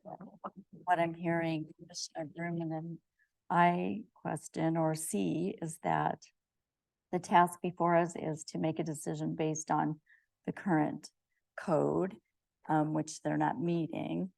So I don't know if that's implying that you're going to look at denying it because it doesn't meet the codes. So it's just kind of a tricky one. That's all I can say. Yeah. She speaks at this time. No. Rob, if you could share with the board, how common is it for someone to reside on the construction site in Gilpin County? Do you have any sort of numbers of? Let me look at the records real quick. And It's something that people do use on a regular basis, and I know that it's been historically allowed by the county. I've never worked in a jurisdiction that allows it, but I've also never worked in a jurisdiction as rural and remote versus as ours. I think that it's a program that definitely needs some reform. It doesn't work well for the permit holders. It doesn't work well for staff. It lacks a lot of clarity as far as how it's supposed to work. Let me look here. Like last year, we had 4 that were issued last year. We had 2 that were issued in 2021. We had 8 that were issued in 2020. And then before 2020, everything, we weren't using OpenGov, everything was on paper. So it's a program that people use regularly. And the problem is, that at the front end, if you're like, well, you need to be 50% complete in 4 months. Nobody's 50% complete in 4 months. And nobody's 75 well, there probably are people, but they might have more resources and have a contractor just moving it forward. But they would have more perhaps financial. Yeah, and it just states that for extensions, they need to meet those guidelines. And, 12 months, you should be close to 50%. I mean, And keep in mind, this is for residing on the property, not for Right. the permit Not itself. the So building. right, not for the building permit, but for residing on the property. So it means that if you're living there, that should facilitate an easier build, is the reason why they would do it. In theory, of course, but anyway, to meet at least the 50% enclosed, 50% complete or up to the 75% complete also. Do we have the option of adding conditions I don't see on why this not. kind of thing? Yeah, I think we just have so many unanswered questions and and because we are talking about residing on the property, they relate to residing, the sanitation, the burn barrels that are part of residing there, not the building part. So really, because really what we're deciding on today is residing, not the building. Like the building's going to keep going and she's keeping at it. So we know that to be true from what we've been told. Okay, So she will see before us a request for extension of the building code, or that goes directly to your extension of the building permit? The applicant doesn't Goes- believe that she'll need an extension of the building Yeah. permit and believes that it will be complete by November of next year. So they're really only seeking to extend the temporary housing permit to align with the building permit extension date, which I believe is that November 14th, 2024. but we could do it for a shorter period because the time period is Yes, up to us. the board Okay. can do whatever that you wish, and I believe attach whatever conditions that you would want. Okay. And if there's specific things that you want verified as part of that approval, or if you have a limitless number of options. Okay. If you want to, if you want to give us if you want to do a temporary extension until maybe a next regular meeting, and then just have us report back on the things that you asked us to look into, that's an option. Whatever the board sees fit. Okay. I guess you have to determine what the issue is. Yeah. What do you consider the issue here? Because I mean, Well, the issue before me is that we're looking at living on the property and there are parameters that have to be met to live on the property. Which they have met, No, except for the 75% which is complete. Well, even 50% complete is on there as well. And But On the That's- construction of the facility. So as conditions, because of living on the property. We ask this of anyone living on a property. I would like to see the OWTS that is, you know, have that looked at, just have someone verify that. And you have which is, indicated that's been inspected. Not since 21, he said. The system was inspected, like a final inspection, because people often build the septics before the home and they get completed before the home. So then there's usually like a final inspection on the system, its installation, and then it can sit there for a period of time, sometimes years before the home is finished and it's connected, and we don't usually look at it until the home is connected. But we have verified that the RV is connected to the septic. And then at our last visit last week, To the connection was- OWTS. Yeah, to the OWTS. Yeah, septic. to the, yeah, to the. You site was- finish your statement, I did. Yeah. So we verified several months ago that the RV was connected to the OWTS. And then when we went last Monday, it still was connected, but the connection was improved to like a higher grade material. That's just what Mr. Smith told me. And I We do have pictures of that. And I guess what is being burned that these are being used so consistently? I mean, we have a transfer site for trash and recycle. And I we do have not- a slash site. for You haven't had slash. any exposure to that. No, like That's there was the thing. pictures, there's been pictures submitted of burning on the site, but I don't know what's burning, and we've never independently verified what's burning or been there when there's burning. So I guess my conditions would be all regarding sanitation, because if someone's living on the site, we want to ensure their sanitation. And so those two categories would be there. My recollection is that our county fire ordinance allows burning in a barrel with a permit, not just year round. So that might be, they have to do that. So I would like to see if they have a permit for burning. Okay. Because you can't just throw stuff in a barrel and light it on fire. We've had this discussion in the past. Do you want to speak to any of this, Sheriff Armstrong, or not? You think it's separate? I have one more question. This email that we received, What email? my question is, this email that we received, all the commissioners received that was sent to us. Have you provided this as part of the I have it in record? our case file, and then I have other letters of support and then some more documentation that was provided by Ms. Kisano from the sheriff's office about all the calls that have taken place over time. So there's quite a lot of correspondence. Yeah, I just wanted to enter this into the hearing as public comment because we received this via email. Yeah, so there was And it came to the whole board, so. Yeah, so we have that letter that was received after the item was submitted to you. And that's, I guess, a comments in opposition that's signed by certain individuals, some of which are neighbors, depends on the parameters of what a Right. neighbor is. Is that this? The law for burn barrels. What's that? And then we did receive 13 letters of support today, and then we had another one that came in a little bit after that, which would be a 14th letter of support as far as public comment. It came to your office, not to the commissioners. Yeah, it came to us, it was emailed to us after we submitted to you. Do you have any information about burn barrels or?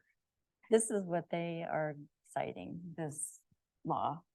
And I would have to review that, obviously, but it Yeah. is my understanding, and we go on those calls quite frequently, of burning trash in a barrel is not legal.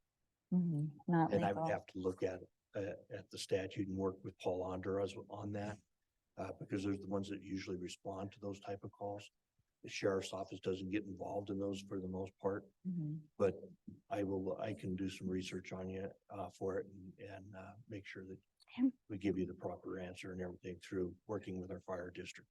And I know it is part of our, I don't know if it's an ordinance, I guess it's an ordinance about burning and fire bans and et cetera. Because I know this has come up before. There was someone that was burning in a barrel and Timberline had to respond and they didn't have a permit and Gilpin allowed it with a permit. So this would be another condition is to just get this clarified. because again, I feel like it has to do with sanitation. That's why I'm bringing it Is up. that, does that seem possible to put that kind of a constraining condition on the approval?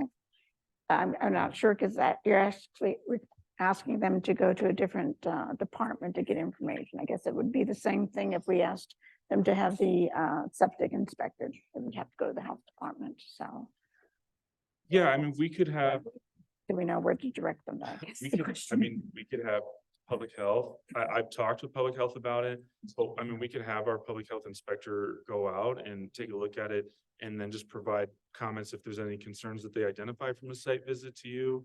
I mean, that's very doable.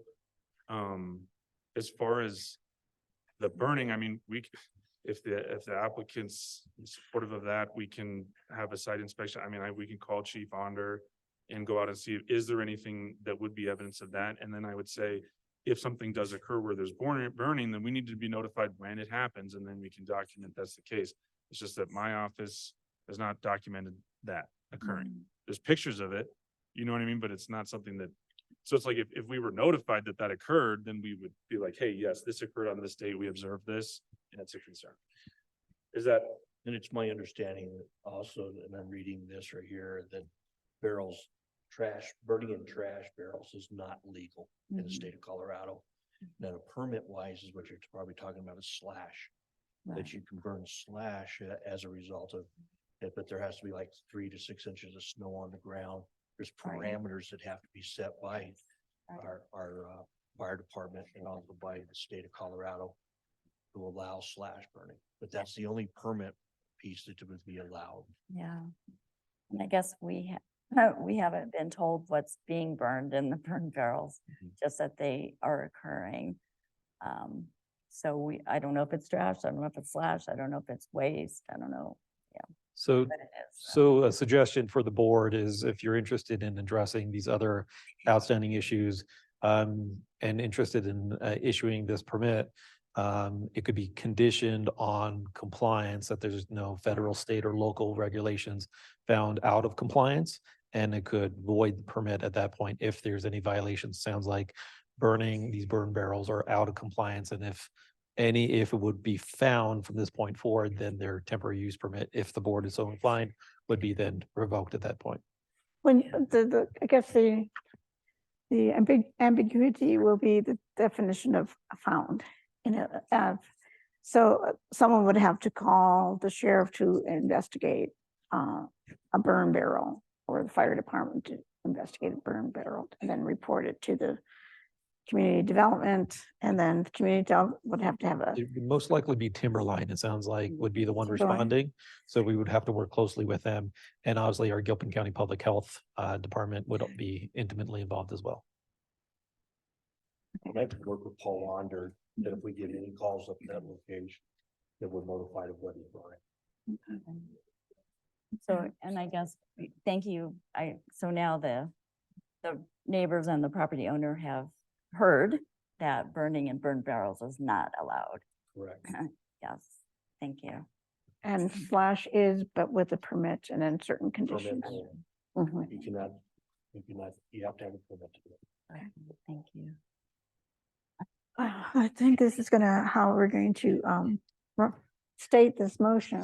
I was going to be, we can kind of hammer it together and then come up with something that it makes sense. So because again, the request is a temporary housing permit extension, correct? Yes. Okay. And then, so Commissioner Broom, do you want to start the motion and see how we would state that? Or do you want me to take a stab at it? You may, because I think I'm We're the up ultimate, yeah. one. I'm That's okay. ultimately, I have a. So my inclination is to make, let's see, I move that we extend the temporary housing permit for a period of 3 months, with the conditions that we verify the septic is working, that the burn barrels are no longer in use. And those are for sanitation. And I don't know if you have any others. Well, and I would say that it at least meet 50% complete, meaning it's fully enclosed. Within 3 months. Within 3 Within months, that 3 yes. months. Rob, what do you think about that? As far as working with other homeowners? I just don't feel comfortable going a whole year I don't either. It's too long. because it can come back to us. And that so. 50% is just enclosed, right? As the description is totally enclosed. Yes.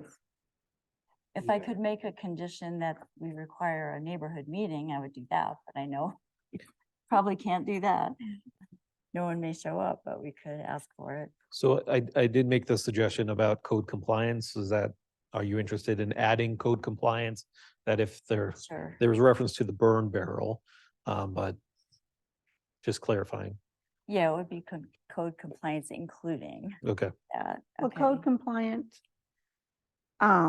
which is what the compliant is the 50% complete. That's the code that you're indicating that's not in compliance now. I think that county manager Rears is thinking wider, other codes. Oh, other codes. Just that Say the they're burn code. abiding by the codes of Gilpin County generally, but specifically the septic, the burn barrels. The burn barrels likely are a violation of state requirements, and so would be a broad statement about any code compliance. So if there's a burn barrels being used, they would call on the appropriate authorities, and if we find that it's in violation, now that we are all aware of the nuance, that would be subject to terminating the temporary. So you're indicating all federal, state, county, city, we don't have a city, county codes that cannot be violated. Correct. Which code compliant. Which hope everyone is already compliant Should with. be complying to. Okay. That's a very broad It is. requirement. But if we say county code compliance, that incorporates the others because our codes would be in compliance with state and federal, so. Typically. Yeah. Or We- hopefully all. We just don't probably have a county requirement specifically about burn barrels. Maybe we do. That's why I We have referenced. an ordinance, it's in the burning ordinance, yeah, because it's come up when Sheriff Armstrong has brought to us implementing burning bans because of wildfire risk. And it's just part of the same ordinance in there. So then the barrels have to have a permit. And you're saying they're for slash. Yeah, you think slash, yeah. I have a trash. concern about a broad brush of code requirements or ordinance for any kind of law that might be broken, that we don't even know about, that is never even enforced. I mean, that's just such a broad brush. Yep. And we're really just talking about, extending the ability to live in her RV while she constructs. And I think once we start putting all kinds of demands about any kind of behavior or whatever in community development, trying to build a home, I think that's just a little bit too much. I think certainly sanitary and safety as far as, the potential for burning is, I think is sufficient for this extension. Because there was other complaints, so like, walking a dog without a leash or something like that, or with a leash or your dog's barking. Those things are addressed already, but is that a reason not to be able to finish building your home? I don't. Should we say code compliance related to sanitation? Yes, I think Majorly, I like. 'cause those are my two. Yeah, I think those are sufficient to keep the homeowner moving forward. Well, and then also that they meet the 50%. 50, all right, and completed requirement. But you didn't answer my question. If you thought 3 months was sufficient to get to 50%. I think I would ask that question of the applicant and what they think is a reason. I don't know if I can, it's not my project, so I don't think I could speak to that. She does have the builder here. Yeah, so and if you were sticking with 3 months, I think that would put January 5th. And then my other question would be, are you December, January, February. right 3 months from November 5th? Right, it's an extension. Yeah, Mhm. and I would also just ask for clarification. Are you saying that they can come back to you for an additional extension? Or are you saying there will be no more extensions? Because that's gonna be a question. And if they can, the 5th is probably not the best date because there wouldn't be another board meeting. Because we bring them back to, if the applicant was like, well, I want to ask the board for more time still, that would be the December 12th meeting to meet the deadline of the 5th. So just for the applicant's sake, I would, if you're gonna allow additional appeals for extension, do you know what I mean? Well, we can pick a reasonable, yeah, November to December to January to February. right. So it's February. December, January, yeah, I'm sorry, I'm 1 month That's off. okay. So we can pick a, Thank you. we can certainly pick a date that makes sense. So February 5th. Or let's see. Well, that would be fine. And then I'd clarify, are we allowing them to come back for any? I would ask them if they can meet that 50% completion by February 5th. And then what happens after that? So so if we keep our current second and fourth Tuesdays, it would be February 13th would be the second. And February 27th be the fourth. So we could pick one of those dates. So it's a known meeting date if we are going to stay with the second and fourth Tuesdays. So I'd have to obviously state the obvious. A lot of the main reason why construction takes so long is because of the winter months and slows down construction.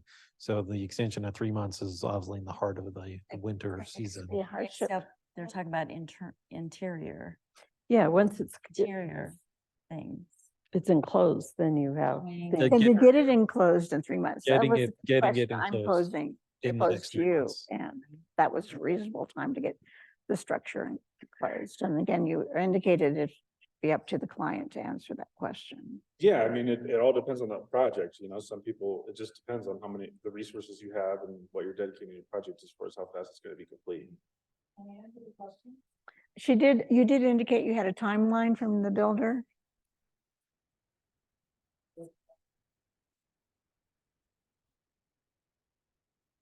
Yes, if you're going to speak about a timeline, give me a come up here. Thank you, Sheriff Armstrong. Thank you. Yeah. I appreciate you considering this extension, and I just want to let you know that as of the first week of November, the finished wood pack and roof will be on the property and being installed. Okay. So as far as meeting the enclosed requirement by February, it absolutely will be. Okay. Thank you. Welcome. Okay, Thank you for good. your consideration. Are there any other questions? So so you're setting it up for us to revisit this at the first meeting in February? Or I'm just trying to understand what happens after. Oh, right. Yeah. because And We'll I, need an extension for the. So we'll just come back to you with where we are. What date did we? and I guess the question don't is, know. do we want 50% or because she's saying she could get to 50% in The wood November. is going to be ordered for the roof. Right. I mean, I have 70% of it on site right now. Yeah. The second order, which includes the waterproofing enclosed, which is code, Sure. is coming with that second pack the first week of November. Yeah. So within a few weeks of that, the contractor will have the entire roof enclosed with the waterproofed code required so that it's enclosed from snow. And then once that happens, the shipping containers will be cut open and they can begin work inside. I haven't done that yet because I didn't want the interior of the shipping containers to be exposed to the elements. So there are definite steps here which are in that timeline and explained. Right. And So really, looking at it, you look at being complete or 50% complete, like say by December. I mean, And then, again, you can still it's the for, schedule of the contractors. right. For, they're But you could here be a little working. further than by If you're February. requiring, if 50% is the enclosed roof by February 13th is what I think you guys said, I'll absolutely meet that requirement. And just a side note, the burn barrel will leave the property today. I have a question. That 50% enclosed, does that include windows and doors, or is that just the roof So of the this is structure? a shipping container. Oh. home. So everything is enclosed already. The only thing that isn't on those pictures that you saw is the middle frame build with the roof, which is what will be enclosed within the next few And you weeks. have the materials. Absolutely. Oh, Yes, okay. I have receipts and have included that on my timeline. So that kind of makes me wonder if the 3 months, we should up the completion percentage. I mean, the only thing that's outstanding on the property right now, I'm not sure what the builder said because I was in the restroom. I have a contracted plumber and a contracted electrician that will come in as soon as the shipping containers are enclosed, which will happen in the next few weeks, or the roof rather. And then that will begin. So I think I'm much more closer, considering this is a shipping container home and not a frame build, to meeting that 50%, 75% very gray requirement from the county, because this is not your normal home build. This is a very custom build. So trying to meet that requirement, I believe I'm already there. The shipping containers are enclosed. The frame build will be enclosed within the next couple of weeks. So the roof will have the weatherproofing on, and then the shipping containers will get cut from the inside, and then they can start the framing and the electric and the plumbing at that stage, which is all a part of that timeline. So I think I'm much closer to that gray area, 50-75% than what's been stated, because this isn't a frame build. If it was a, you know. So while you're sitting here, I guess I still was unclear. So you purchased this property a year ago, then you got the building permit after you purchased it. Yes, ma'am. And you were living on the property prior to that. Yes, ma'am. For a number of years without a Off and on. permit. I was actually off of the property for over a year through 2020 and 2021. But you were on the property without a permit for a number of years. Yes, ma'am. it Yeah, was. okay. Yes, And ma'am. you were aware that was against. Yes, ma'am. I was, and as soon as I made the decision to buy the property and to continue prospering, I did everything that I could to follow the code and get permission. I left the property for over a year and paid rent somewhere else. I petitioned the county for the permits and was approved. And does Mr. Stone, he mentioned that he doesn't live there No, ma'am, he anymore, hasn't in over a year. but he referred to being the property We own it owner. together. We're You both own it on the deed. together. Yes, ma'am. Okay, that's never been Yeah. said. Okay. We are both on the deed together. He has not lived on the property in over a year, and I have been the only one residing on the property with the temporary housing permit since Okay. November. That answers that. Okay. Thank you. Thank you. I guess the issue then is whether or not this, if we want to revisit this in February again, or do we want to go ahead and just go ahead and accept the extension that was proposed? My motion, I can restate it, but my Okay. motion was 3 months. Okay. And so that would be a date in February, and I think picking a meeting date makes sense. Okay. And then so my motion on the table is to, and it won't be this resolution, so I can't say we're approving this resolution. The rest, will it have a different number? It will have the same number. It'll have Yeah, the the same same. number. So my motion on the table is to approve resolution BOA 23-2 for a period of 3 months, which would be roughly 3 months, February 13th, 2024, with the conditions that there be code compliance related to sanitation, and that includes verification that the septic system is working properly, that there are no burn bans or burning on the property anymore. So that's part of it. Whoever would verify that. And then I'm thinking that if we're giving a 3 months, it would be a 75% completion by that date. And I'm okay personally if we have it come back to us then, because if it comes back and they're at 50%, then that'll be a different story. Maybe they'll be at 100% by then. So that's my very loose, but That's Okay, my, I have, for the, your comment about the burn, I think focus the no burn barrels, because you're saying no burning. You can burn if it's allowed, you know, unless the fire, the county or the fire department says there's no burning. You can have a barbecue or you can have a fire pit if it's, we're if talking it's about the allowed. burn barrel. We're I talking didn't about hear the you say burn burn barrel. barrel. She I- did yeah. say burn Okay, barrel. I'm sorry, I apologize. I didn't hear that. Or any burning that's not allowed. So Oh. that would be the code compliance. I'm sorry, I didn't hear That's that. okay. And then verify the septic, no burning, which falls under code compliance for sanitation, 75% complete by February 13th.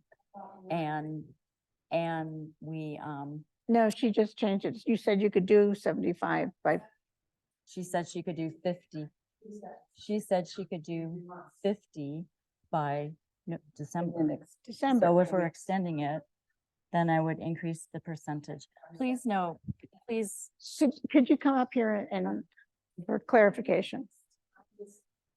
Yeah. Okay. This is my motion I'm making. It hasn't been voted on, but this is my motion. And since you said you could complete by 50% by December, then it wouldn't make, then it wouldn't make any sense to have no more progress for a 3 months extension. There definitely So, will be so that's why I'm saying 75%, because that's the next benchmark in our code. Can you tell me what 75% includes? Yes. And I would just have a question from a staff point of view. Like, It's in- what does 75% mean? Because it says, It specifies. well, yeah, but it says wired, plumbed and drywall, but is it Right. talking about rough wiring and rough plumbing or finished wiring and finished plumbing? Like, that's the issue with this code is it says things and it's like, well, what does that mean? Because you could have an argument about, are we talking about rough electrical or finished electrical, which are two different stages. It would need to be rough at that point. In I this would scenario. say roughed and roughly plumbed. Rough And if- plumbing.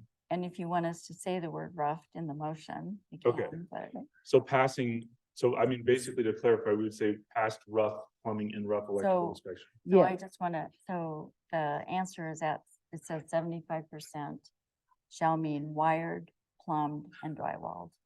I don't know if December and January, if that is possible. People like to do interior work. It's interior like work. contractors do. But she In also the has to winter. have the funding to do that. Yeah, right, right, The wood pack in Right. itself is a huge amount. right. And then you're gonna give me 3 months to come up with almost $18,000 for a plumber and electrician out of my pocket. So I'm trying to appeal to you right now that 75%, I don't think is a realistic expectation. Work will continue, absolutely, but the expectation of plumbing being done and electricity being done, that's a difficult. But you did your electrical through the state, right? Yes.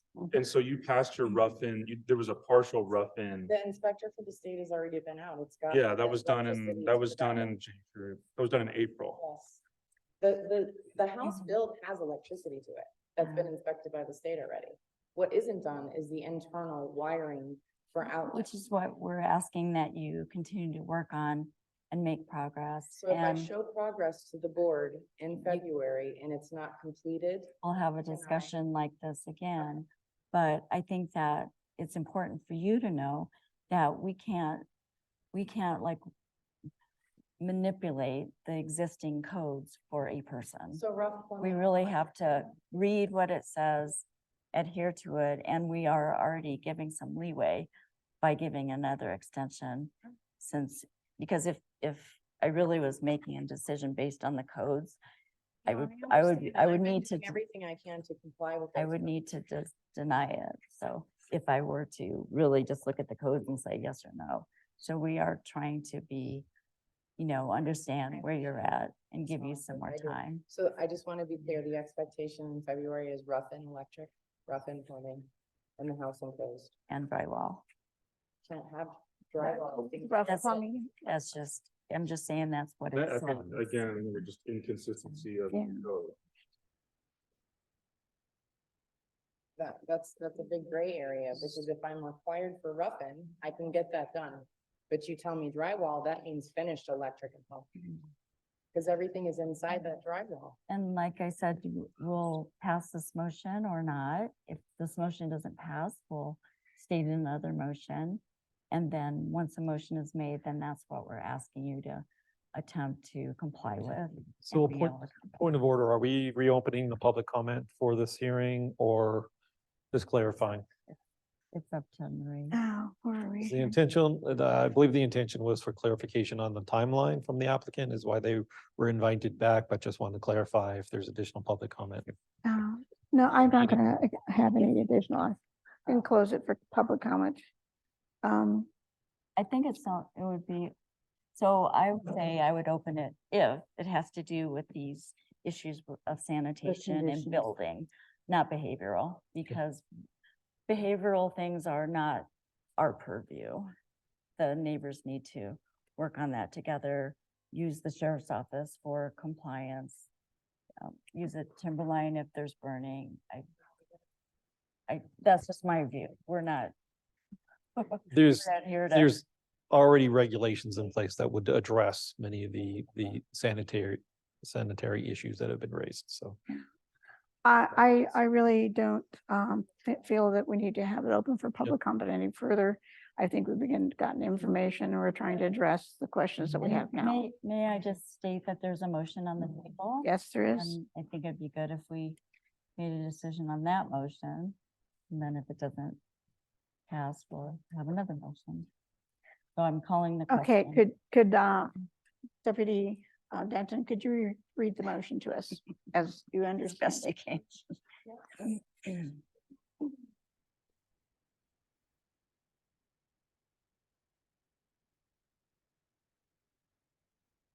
So I have that Commissioner Hollingsworth moved to extend the temporary housing permit for a period of 3 months to February 13th, 2024, with the conditions that code compliance with sanitation, the verification that the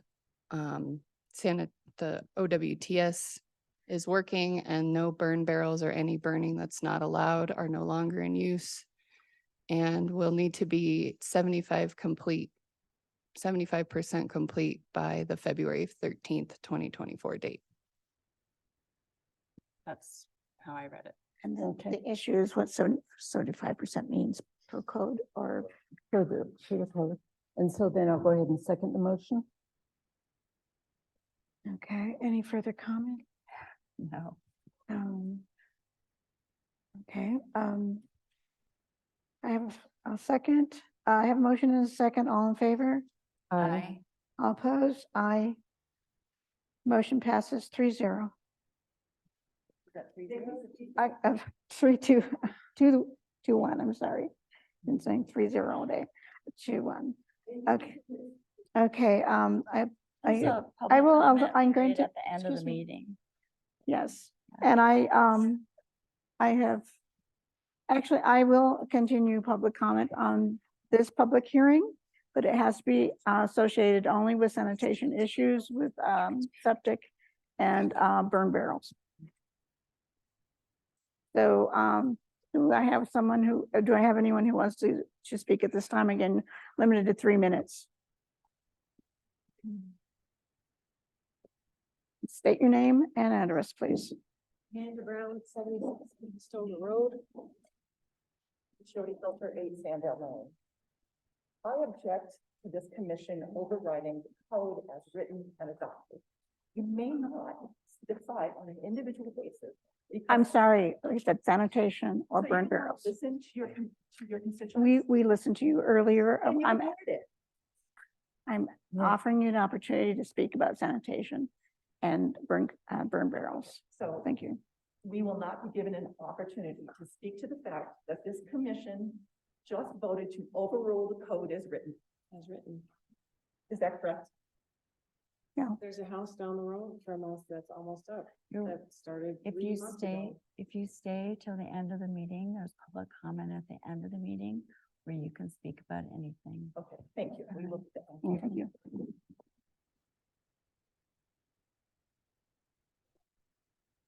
Well, Yeah, we can follow up with you and figure out our resolution. And I mean, the resolution, it was approved. The resolution The was motion was approved. approved. it Motion was passed. approved. But not 2-1. Thank you. but for 3 months. 3 months. So is there anyone else who wants to speak on the topic of sanitation or burn barrels?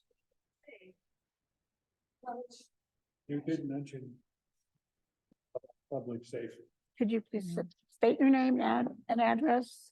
Thank you. John Graham, 15 Conestoga Road. Thank you, John. You mentioned you're concerned about public safety, and that is why we are all here. We don't care about the building. We have no problem with the building. We have a concern about public safety, and we have not addressed it. Thank you, John. May I make a comment that after they're done? It's a little disappointing that you all made your decisions before you heard from anybody else but Amber, because 2 days ago, there was no wood on that house. She had worked overnight, night and day, just got her guy to come here and do this. So all we've seen, and she wouldn't have been complying with any of this. Are you Rob, by the way? Yeah. Okay. Does this have to do with? Yes, it does have to do with the sanitation because Jason has lived on that property 20 years. 20 years without any sanitation. She then moved in and lived on his property 5 years.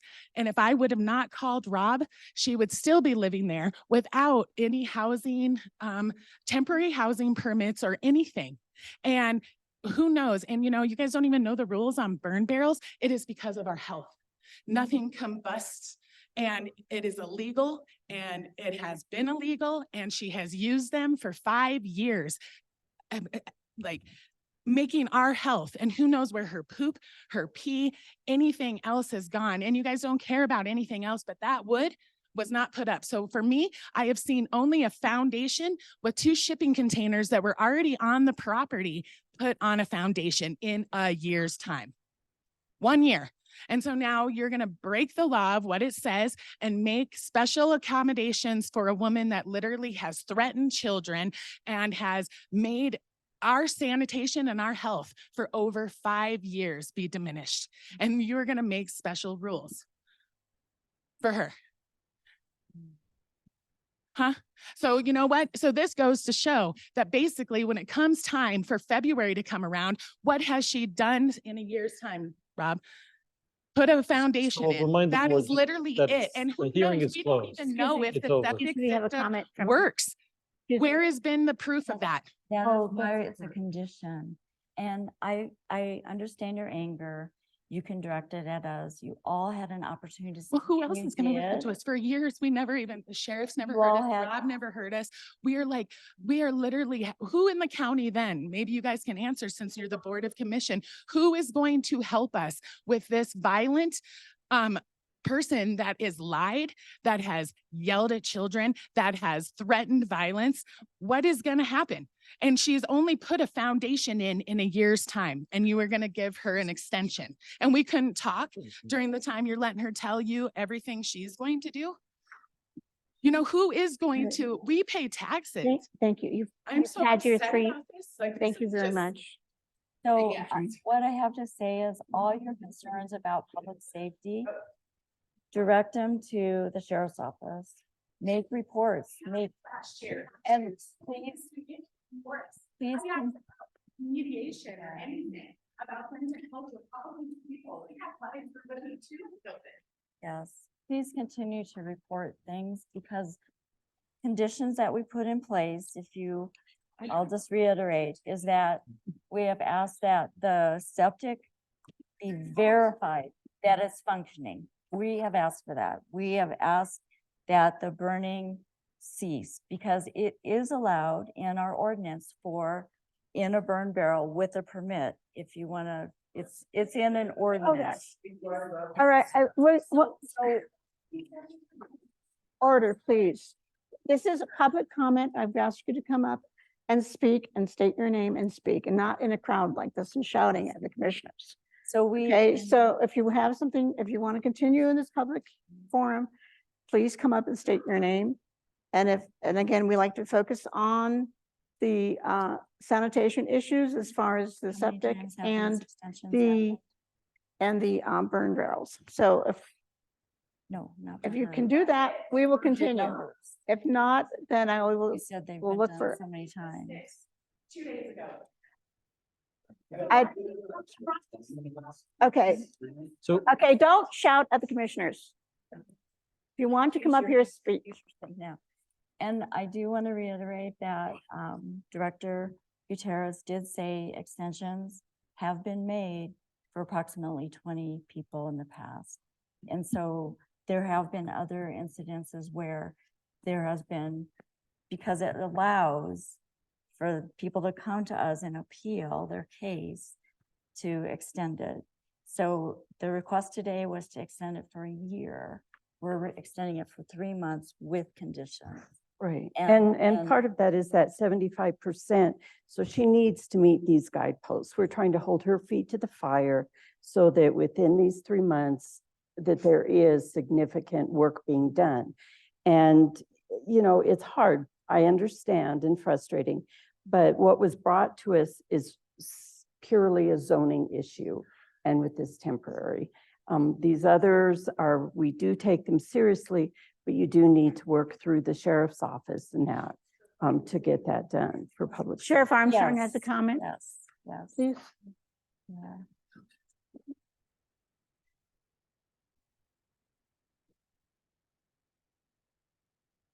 For your information, there has been a long history of issues and concerns up there on Coldstone.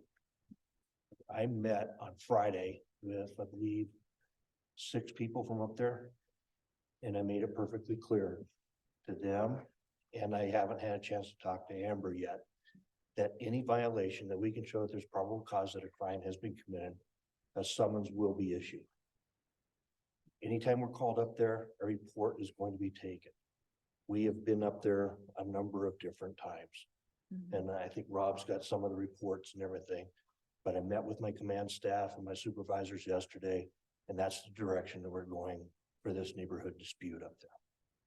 So there has been work on it. I've met with people. Our deputies have been up there. We're trying to take care of the business up there. Thank you, Thank you. because as we're trying to explain, our decision is on Correct. this. And we do ask for your support to support the neighbors so that they can live I agree. in a safe Peacefully, environment. yes. And if they call something and the deputies can respond as soon as possible so that you can see what's going on, whether it's day or night, because they've given examples of day and night incidences. But our job before us today wasn't on behaviors. And we heard the public safety, absolutely. And I heard the public safety issues and concerns on Friday as well. Thank Great, you. okay, thank you. Thank you, Sheriff Armstrong. Yeah. Um, Are you gonna close it? Is there any further comment on the public comment area? Seeing none, is there anyone online? Someone did raise their hand earlier, public comment, but their hand is not raised currently, so no one online, Madam Chair. Hearing no further comment, I will close the public comment at 11:23. And then we close Board of no, we weren't. I'm closing the hearing at 11:23. Madam Chair, I move that we, I'm sorry, public comment, I closed 11:23. Madam Chair, I move that we adjourn as the Board of Adjustment and reconvene as the Board of County Commissioners. And I I'll have a second the motion. I have a motion and a second. All in favor? Aye. Aye. Motion, all opposed? Motion passes 3-0.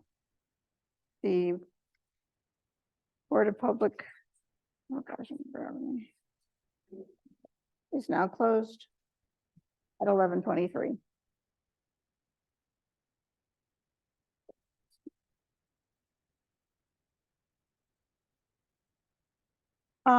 If no one minds, I'd like to have a 10-minute recess. Is Sounds that good. acceptable? 7:35-ish. 11:35.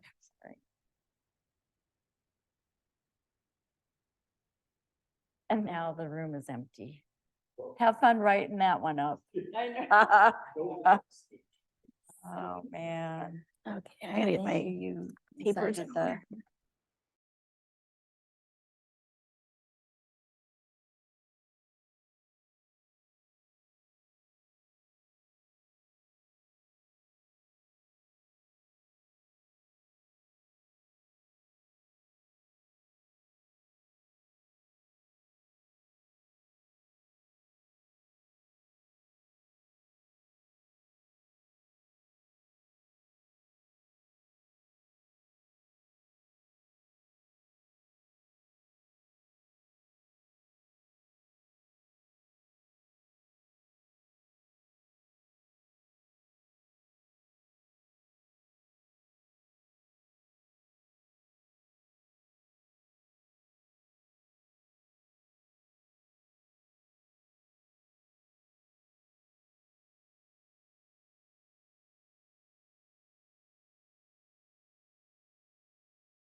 Commissioners meeting is back from recess at 11:35. And on the agenda, we have public hearing for Resolution 2395 approving text amendments to Gilpin County zoning regulations for temporary use. The Board of County Commissioners will conduct a public hearing to approve text amendments. And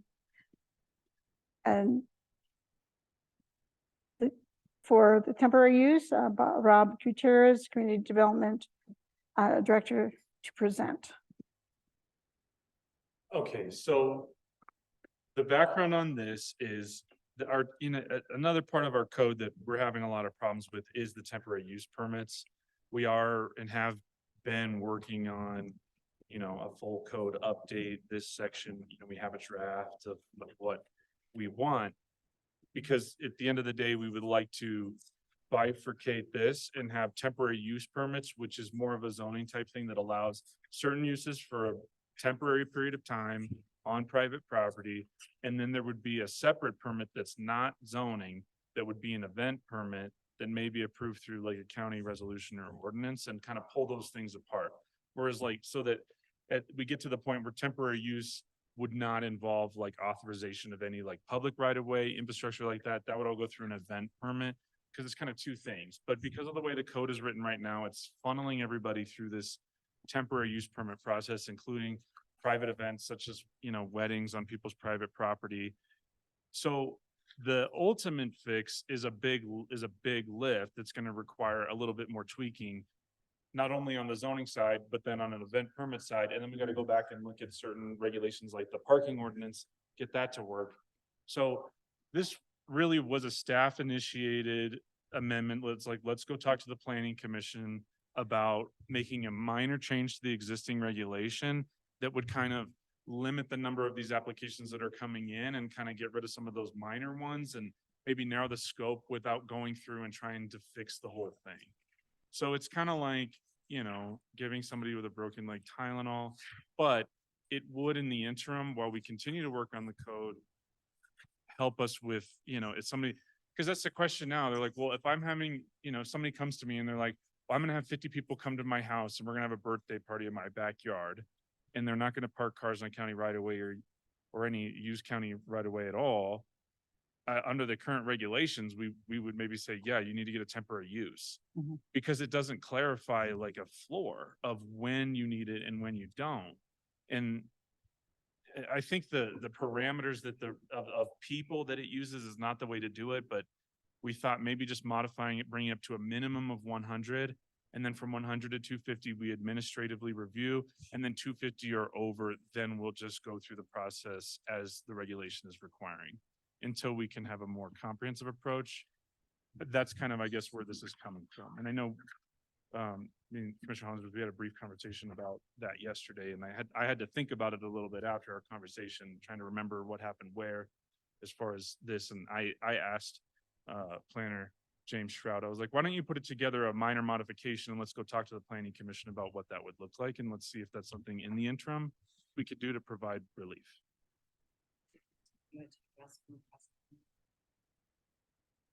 Or you're indicating that you would like to have a separate, you want to have a event permit and a temporary use permit. Yeah, I'm kind of giving you I'm trying to say we're kind of making a temporary fix, right? I mean, we're making like a quick fix on this, and just giving you the background on, we do know that this is an issue that needs to be addressed in a more comprehensive way.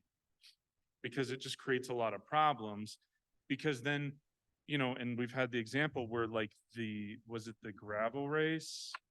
They were like, well, we're under 150. And see, this is the reason I don't like using the people as the metric for when to have a hearing, or because to me, it's not about the number of people, it's about the activity that's taking place. And so you're doing a bike race on public right of way is very different than under 150 people on a private property that doesn't impact public infrastructure.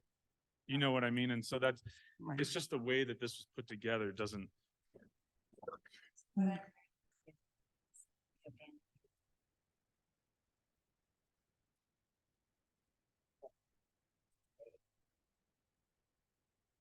Well, when I thought about it a little bit more, and I don't know how you feel about this, but maybe because I think your concern was about county right of way, Yeah, so if we could say any events, regardless of the number of people, and this is what I thought after we talked. If we could say anything that's a TUP, we don't care about the number of people. If it's gonna involve any public right-of-way, roadway, or county property, you need approval from the county. You know, you need to go through a public hearing and have it, if you want to do that, and then you could say, if it's fully contained on private property, we don't care. Well, the question I have is, like you say, you're having a birthday party with 50 people and you might have to park 10 cars on County Road. Do they have to go through this whole process to get approval for those 10 cars on County Road? But that's the issue too, is I don't think that the county parking ordinance, I don't think that, I can't remember, but I don't think it allows us to waive the requirement or say that, I don't think community development is necessarily allowed to say you can park there with a TUP, because I thought it just says no parking, period. So we do have no parking, and we were gonna talk about places that might be possible to have it, but we've never designated those. It doesn't, and it only allows the sheriff's office, right, to permit, or does it allow anybody to permit parking? We had done it in a way that allowed people to be there while their company was there. I'm trying to find where that's in here. So I remember just- the discussion on that. I just feel like this resolution today is just, personally, I feel like it's not ready to be really reviewed because there's other questions. Well, I know a friend who had a picnic this summer and thought he may not have enough room in his property for cars, so he was going to go, I think it was the sheriff's office got the information from, and there was a fee associated with that, and then he decided he had enough room on his property for all his visitors. So I know there is somewhere in the county, whether it's the sheriff's office or zoning, about having to get permission Yeah. to park on the county roads. And part of that in our discussion about this was that by asking somebody in the county, hopefully the sheriff's office, it also raises awareness. So they know that they've given permission for 20 cars to be there. So then if they get calls in, they know, so they don't have to keep replying to it. So it's kind of informing them too. But we also didn't want to have it be that people couldn't have their company there. It just not overnight, but during the event. I think he was asking for 3 more cars. Yeah. And he decided the cost for that was only 3. Like the ordinance that was approved 2205, That's what this is. I'm trying to find them. I was under the impression it didn't allow, the original ordinance the ordinance it replaced said you can park on county right of way for infrequent events. Yeah. But this version of that ordinance doesn't have that language. Oh, it should. Oh, here we go again. So I thought that. Sorry, let me look at this. I just want to make this clear. And that was part of the question. So I'm wondering, do you want to be discussing this parking part today? Because it doesn't really relate. Well, I guess it kind of. That's why I guess that just illustrates my point of that. The challenge that we're in is, so like this, our current parking regulation does not specifically authorize anybody to be there for a special event, period. Like it doesn't say like the sheriff's office can allow, it doesn't say community development can. And so that's why the bigger fix of this is not only going to require the zoning, it's also going to require fixing this so that things can align. You know what I mean? So I even tell people, when people call me about an event, I'm like, you cannot park on county right away, like period, because that's what the ordinance says. I can't authorize it. And I don't think under this ordinance, the sheriff's office can authorize it either. So to speak to that point, it's like any TUPs that I don't have the authority to say, yeah, you can park on county right away. Even if it comes before you, we have a hearing and we approve a TUP resolution. If the TUP resolution authorizes parking on county right away, then it's inconsistent with this ordinance. So I'm looking at the most current ordinance 22. Is that, You want to look at it? sure.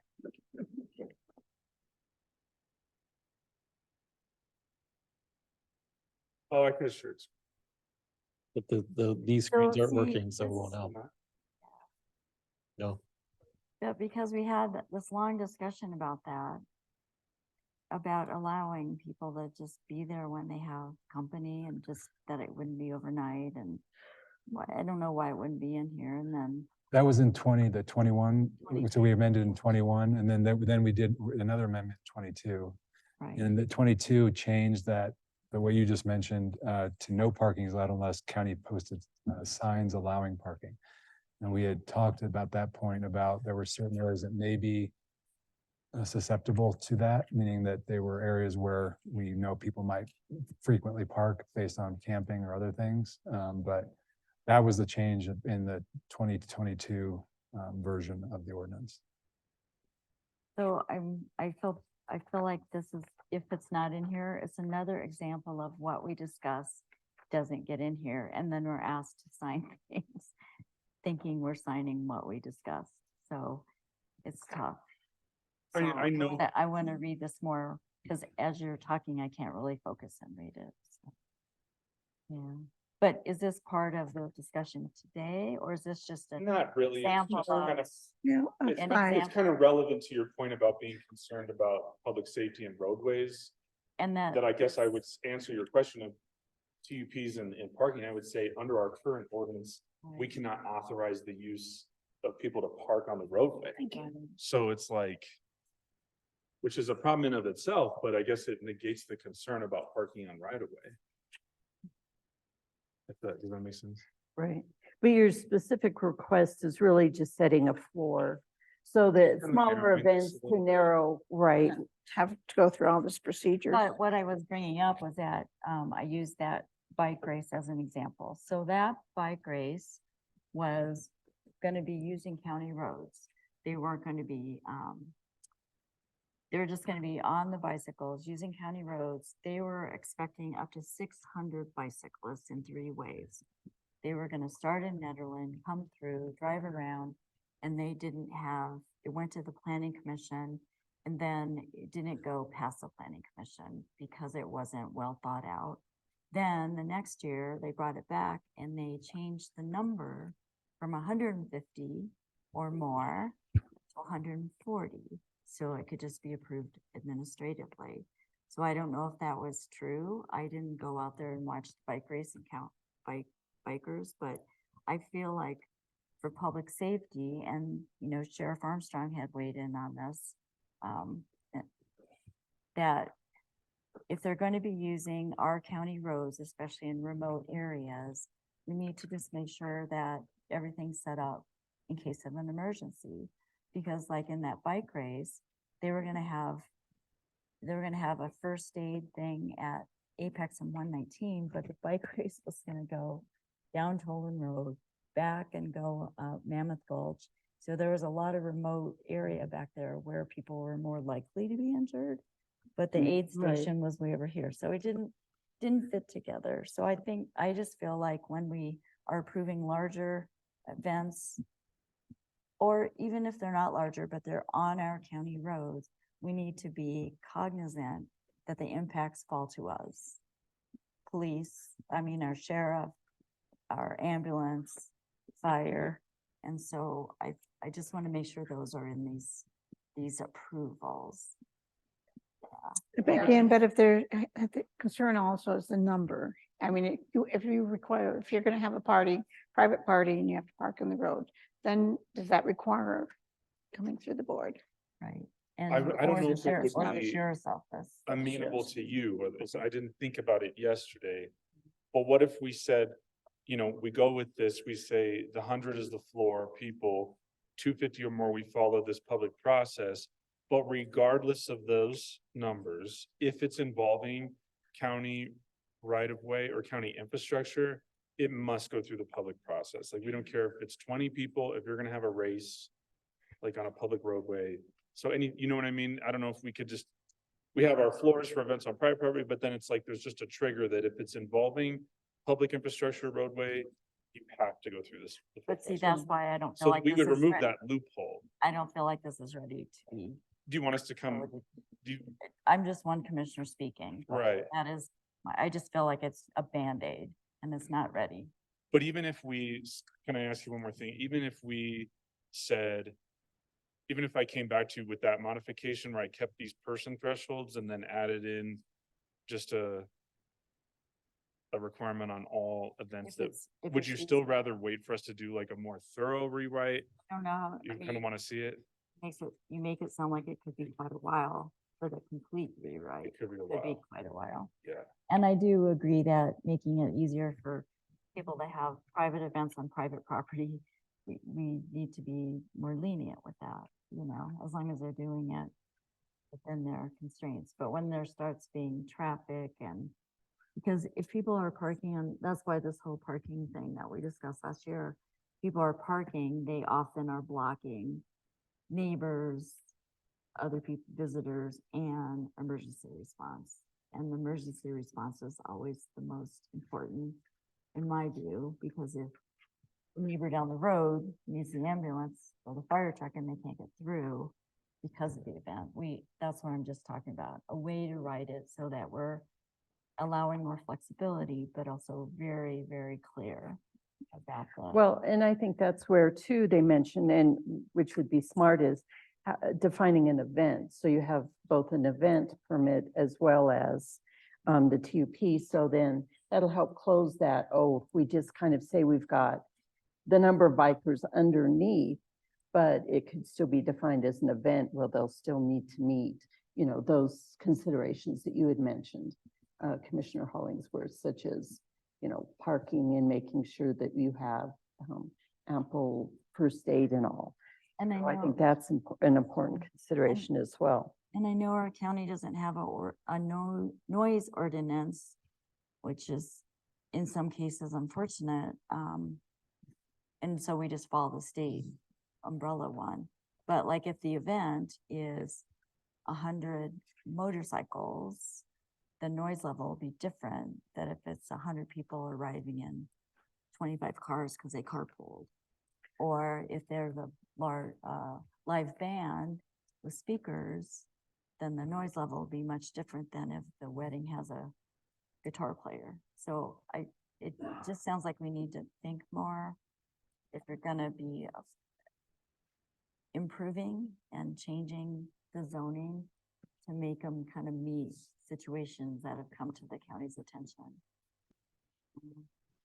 I mean, as Well, I Commissioner. wanted Yeah, to go say ahead. something here. Again, what you're saying is good, but it's not going to happen with this document and it's going to take some time. So what we're being asked is as a short-term fix to kind of lessen the problems that we're having with a large event versus a small event is to review what Director Gutierrez has given us. And you thought you could put a disclaimer in there. Where would you put that as a 1.8, section 1.8 or I think the 3.7? first part isn't it that 5, no, sorry, yeah, 1 and then 2, what's additional information?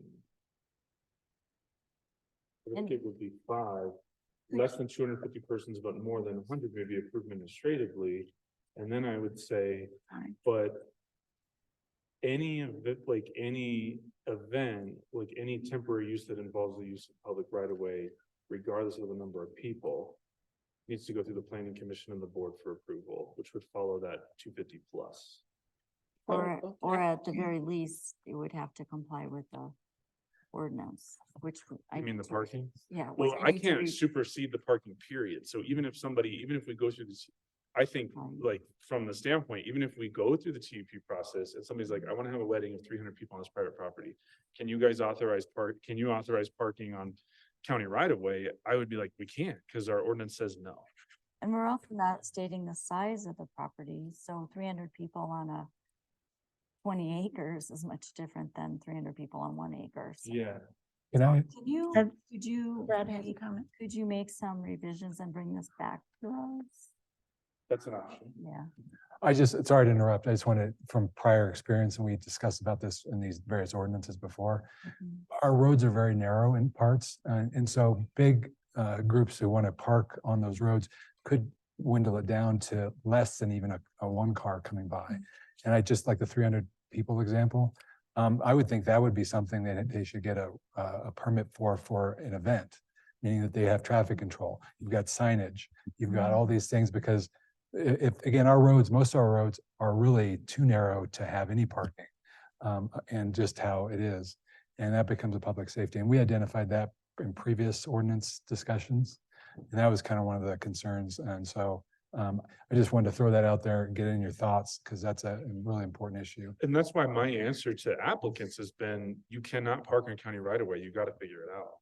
Like, you got to find maybe you can get your neighbor to have cars parked on their property, get their written permission, but I can't authorize you to park cars on county right away, period. Right, or like the large wedding They who use had, the rec center. they used the rec center parking and then they had kind of a shuttle. Yeah.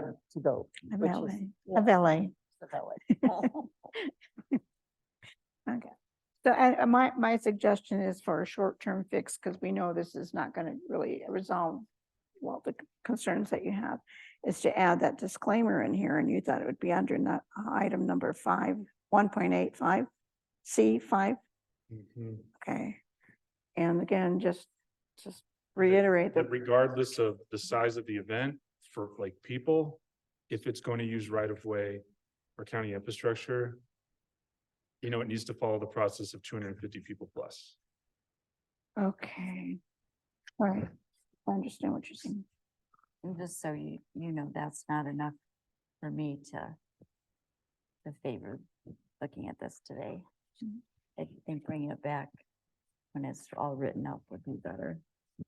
I don't know what you want, though, is basically is going to end up being two documents, an event document and a temporary use That's what document. Rob wants. You want to eventually get there to have a event approval versus what would the other be called?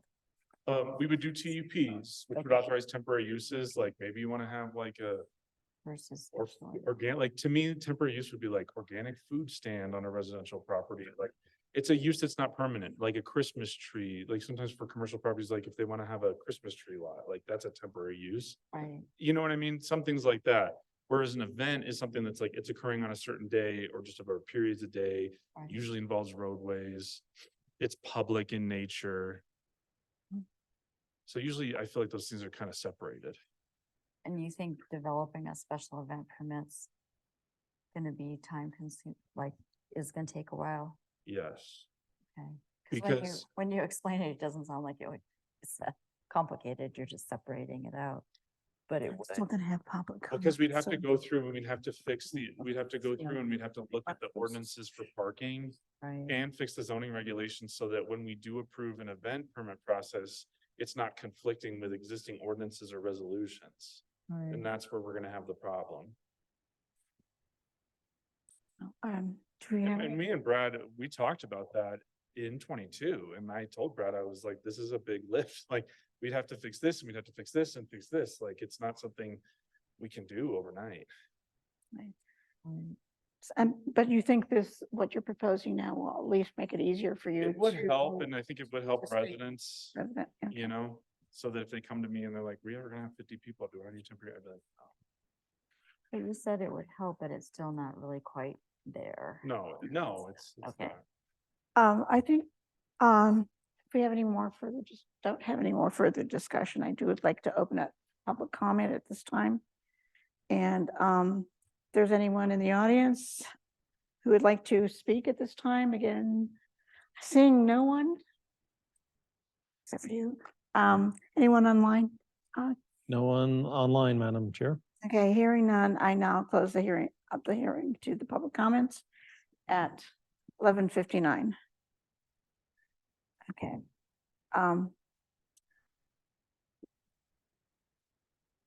May I have a motion to adopt resolution 2395 as presented or with amendments? Or postpone.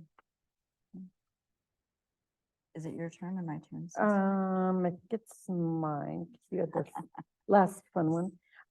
Let's see, I'll move that we adopt resolution 23-95, approving text amendments to Gilpin County zoning regulations for temporary use, to include the amendment to 18C5.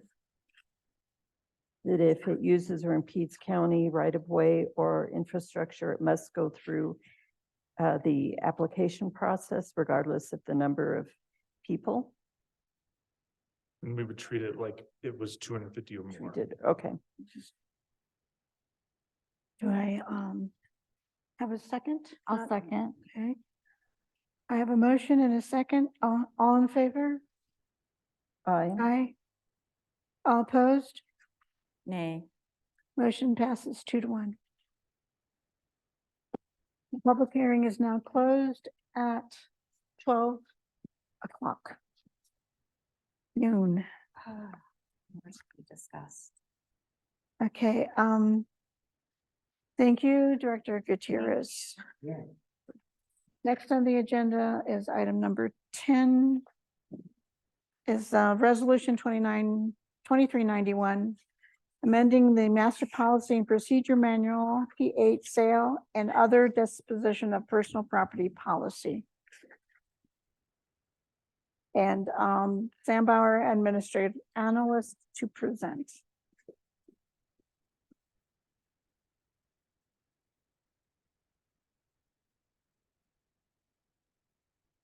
Good afternoon. Hello. Just barely. So this item is coming back to you after the last meeting. There was some confusion on section 2.8 of the policy as far as the restrictions under the Colorado Constitution. That was reviewed by County Attorney Benning, and edits were provided to myself and then put into the policy. Again, all of those changes are just under the 2.8 section. There have been no other additional changes from the last time that you saw this document. So I'll sit for questions, but if you have any specific questions on that, Brad's going to be your man. Are you punishing us for having to read that? No, so I knew that was coming, so I highlighted and bolded what was actually really summarizing what each example.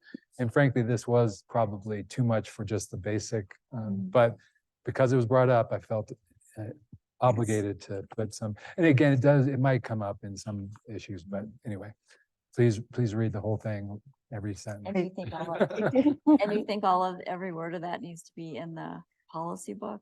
No, so I think, so Yeah, really, there's a little well, summary at the end of each one. yeah, so that's really, and again, I didn't think it was too much for the policy book, although I'll defer to you however you'd like on that, but again, the summary just. Yeah, as far as being too much, this is for the employees, this is employee Right. policy procedures, so having to go through all this legal language here, it's difficult for So, me, let alone thank you. anybody else, I That's why I guess. asked it. If you'd like, I can tune this down just to that summary of each, Okay. of what the constitutional requirements are.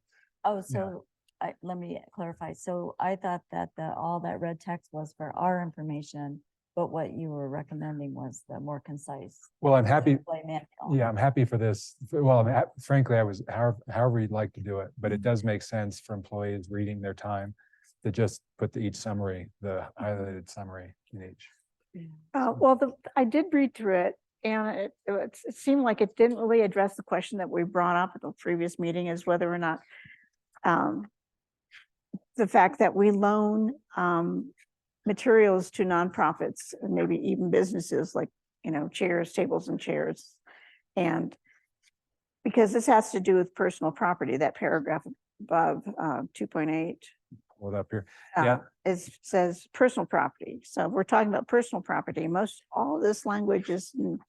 So it don't did think it not does fit. So with that example, the chairs, the park rec did not fit, and it didn't offend the law in any of these constitutions. Because this is So it not meant- personal property. Yeah. So that's not the way to clarify it, it's this. Yeah, exactly.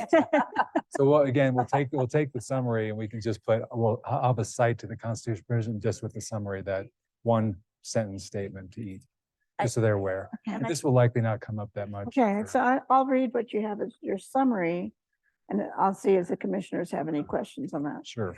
Hold up. 2.81.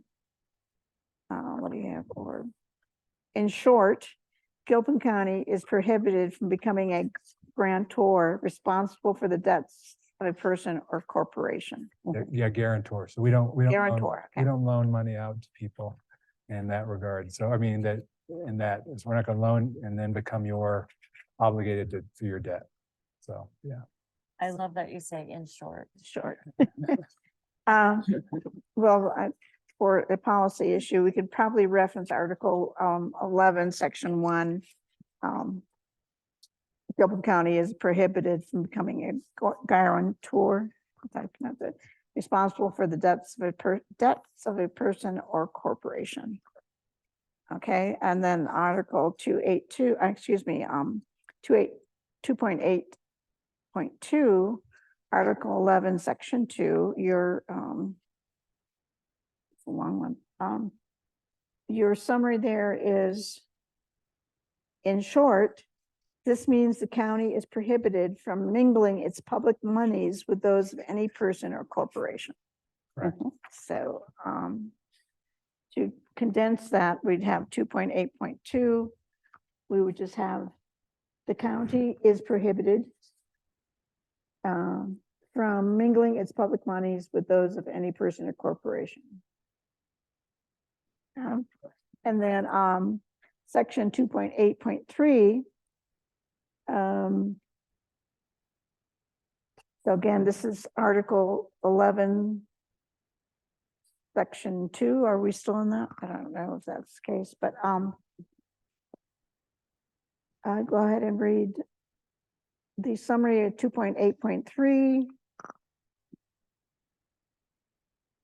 So the public purpose doctrine exception allows the county to confer a monetary benefit on a company in consideration of the company's undertaking of a project that furthers a valid public purpose for the county and or the public, even though the company might have been required to undertake the project without such benefit. Is there any discussion or comment about with Attorney Benning?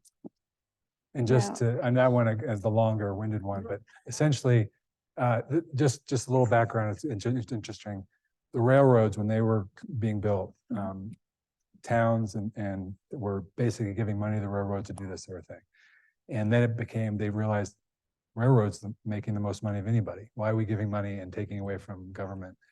And so that prohibition came into place. The Supreme Court recently, I say recently, they come up with a public purpose exception, meaning that if we find it says there's a project that we want to fund because it's helpful, like a private-public partnership, that's helpful to us, something we want to have done, and it benefits the county, then that's okay. So that is okay. And again, it's a little bit. I think about the railroads; they were a public benefit for a while until they became, really big and had all the money they need. But anyway, that's what that's for. So it does grab a broader exception. So, and again, these things, and again, may be for another type of memo or rule, but essentially, again, I just want you commissioners to know you do have more leeway in those sorts of things, like in knowing that you can do good projects for the county. So is that something similar to where counties give tax exemptions or things to businesses that are coming into the community, or some other benefit they get, or this just monetary? Not just monetary. It could be providing not just money. It could be working with that with them, or again, granting a permit for that in that industry because they think it's a good idea, in lending that way, or in fact even providing land, for example, a project for a project. So again, it's basically giving our resources money to maybe an individual corporation, but it's supporting a public purpose that the public benefit that the county is in favor of. But this policy that we're making that changes to is about county staff selling county property, how to do it properly. That's what this is, right? Sure. Or dispose of. Disposal, yeah. Disposing. So Yeah, disposing. that's what this is. And I thought in our last discussion, Gabriel was here and she said that she does lend tables and chairs back and forth. They do. So maybe there just needs to be something in the policy that says, at the discretion of department director, items such as tables, chairs may be lent for a limited time period. So that's already in the policy for the community center. So that's already. It is, but only for the community center. But if someone else wanted to lend these lovely chairs, Oh, we. they could. Happy to let them take They those. could come to you. They and can say take they would them, want huh? lovely chairs for 2 days, and you could say, yes, that's fine. So just, maybe just add that to be department directors. Would that be the right fit? Of the Then person 2.8. giving permission? Is there language as to the permission? I think the manager has a lot of discretion here, but. I'll defer to- There's not any language as far as I'm aware in this policy about the lending of Okay. property of the county. I'm not sure that would be the best place for it either, given that this is, again, the disposal of property. Yeah, the sale, other disposition of Yeah. personal property. But I know that's So- why we questioned it, because we Because were it aware was- there was lending going on. Yeah, and that was a holdover from the old policy, essentially stating that the county is not allowed to lend property. Why that was decided to be included when that original policy was adopted, I'm not sure. I'm sure there was a good reason for it, but So that if it makes you feel better, I researched the hell out of it for very little benefit, so. Apparently, but anyway, this could be moved. I think it should be moved out, or something that could be moved out of this policy.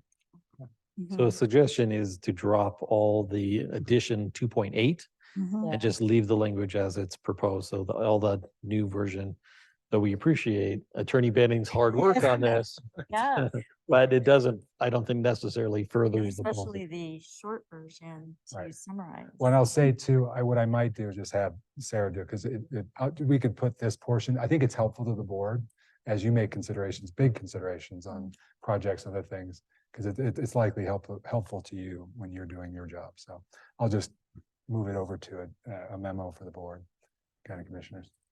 So does this resolution as written go back to the way it was? 2.8. Is that what? so they- the way the resolution is written doesn't need to be changed. Right. But if you were to provide the direction that, we're just gonna we're gonna strike 2.8, then we can go ahead and do that before it's signed. And there wouldn't need to be any amendments to the resolution itself. And just for clarification, there's two 2.8s. So it's the new red 2.8, The red 2.8. the red 2.8, strike that entire section. Well, we don't want to strike the original. Yes. Right. We want to retain that. So That's why what I'm was asking, the, is this, keep that intact? the way it's- I can find the original language. Okay. I, Just one moment. I have that here if you want me to read it. Sure, that would Okay. be even easier. 2.8. Gilpin County personal property may not be given without consideration to Gilpin County, to government agencies or nonprofit organization. This is because unless expressly authorized by statute, the Colorado Constitution, Article 11, 2 and 7 prevents the county from lending to or supporting private corporations or other governments. And I think we talked about lending needed a clarification, but you couldn't because it was statute lending financially, not items. Great. So can we put another little thing there? This applies to. That lending is available as appropriate. Financial Well, credit. I think now- this, Financial. I think No, but anything that's that- what that refers to. anything we're that's- doing, anything we're doing that's chairs, Mhm. I think this is a very base level. It's not something that's going to implicate these. Just strike that. It's not going to implicate Just that. retain the 2.8 as it was. I think so. As it was, Okay. yeah, because it's not talk about just borrowing or lending, it's saying given. Which would mean that you just outright give. Does it say Exactly. lending now? I believe think it does right, mention lending It does say lending, specifically. and that was But- the word. that- Oh, I see it, I think the that's very all last three, and one. I was We like, were like, lending. Well, it went monetarily. Monetarily. Would there be any Yes. problem with just removing that reference to lending of property? Yeah, so I think that provision can go. So I know there was something in there previously that wasn't, and that's what I worked off of, but Mhm. I think this can be somewhere else, I think, in a different, Okay, doesn't need to be in this. so we could retain the think- original language, but remove lending. And I think, specifically. again, just from a lending, we may want policies surrounding lending, meaning our chairs, but we have to have them back by a certain date, or the security deposit, something like that I can see. If they keep our chairs, we have a security deposit that says, to get money, but other than that, I think that. So just for clarification, under 2.8, the red line is actually new. It's actually existing. It's restating the part that's stricken. It's just reworded.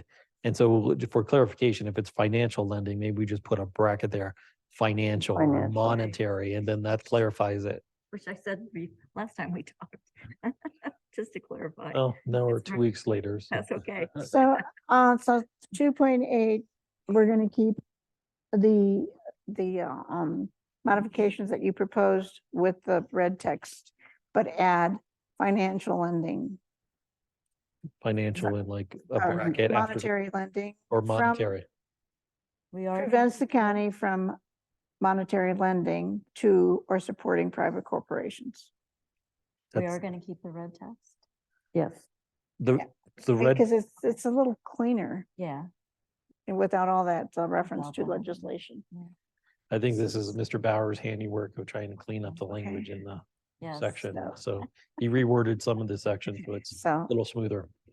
okay, so Okay. that, do you agree? Do you understand what we're saying? We're going to keep, I believe so. We're going to keep Changes. the original language as was proposed 2 And then- weeks ago, but and we're then- going to add monetary lending as that qualifier, Thank correct? yes. Yes, that's Okay. correct. And And this then covers it. all the, Yes, it will. and all this lesson and legislation we will remove. Or yeah, or constitutional. Thank amendment, you so yeah. much, though. It is good to know. Are you ready for a motion then?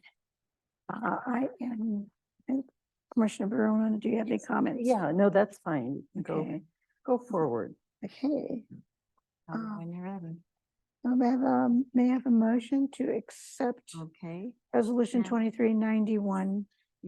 Madam Chair, I move that we accept resolution 23-91, amending the Master Policy and Procedure Manual P8, sale and other disposition of personal property policy. And I'll second the motion. I have a motion and a second. All in favor? Aye. Aye. Motion passes 3-0. Thank you, commissioners. Thank you. Thank you. Thanks for trying to make everything clear. Next on the agenda is the County Attorney Brad Benning's report. Thank you. So I am finalizing the 2 cases we have this week. And then I have a status conference with the water referee for Division I Water Court next week with the opposers, Paradise Valley and Central City, and hope to resolve that. I have spoken with Andrea Benson, who's one of the attorneys for both of those clients of theirs. And I think we're going to be able to settle this. And so that's what the meeting is for next week. Or excuse me, November 1st is when we're having it. We had a bunch of MOUs to review with Jeffco and Clear Creek and us involved in these are the human services one. David Joslin and Laura Janae were very helpful. The question that we worked with together was the allocations as far as what our give is Or to, Renee? yes, so both the human services, or did I say, or it's, No, she's the planning commission chair. I'm sorry, no, Jane Barker. Jane Barker. Jane Barker. So I don't know why that, okay, thank you, Jane Barker. Both I scheduled a meeting with the consultant on this to discuss where the allocations were coming from, how much we're giving essentially, as far as our give and what the monetary amount was. And we were able to come to a conclusion with that. So I know I haven't seen it yet. David Joslin took then the formula we discussed, and he's working on that. And I understand that's coming before the board here soon.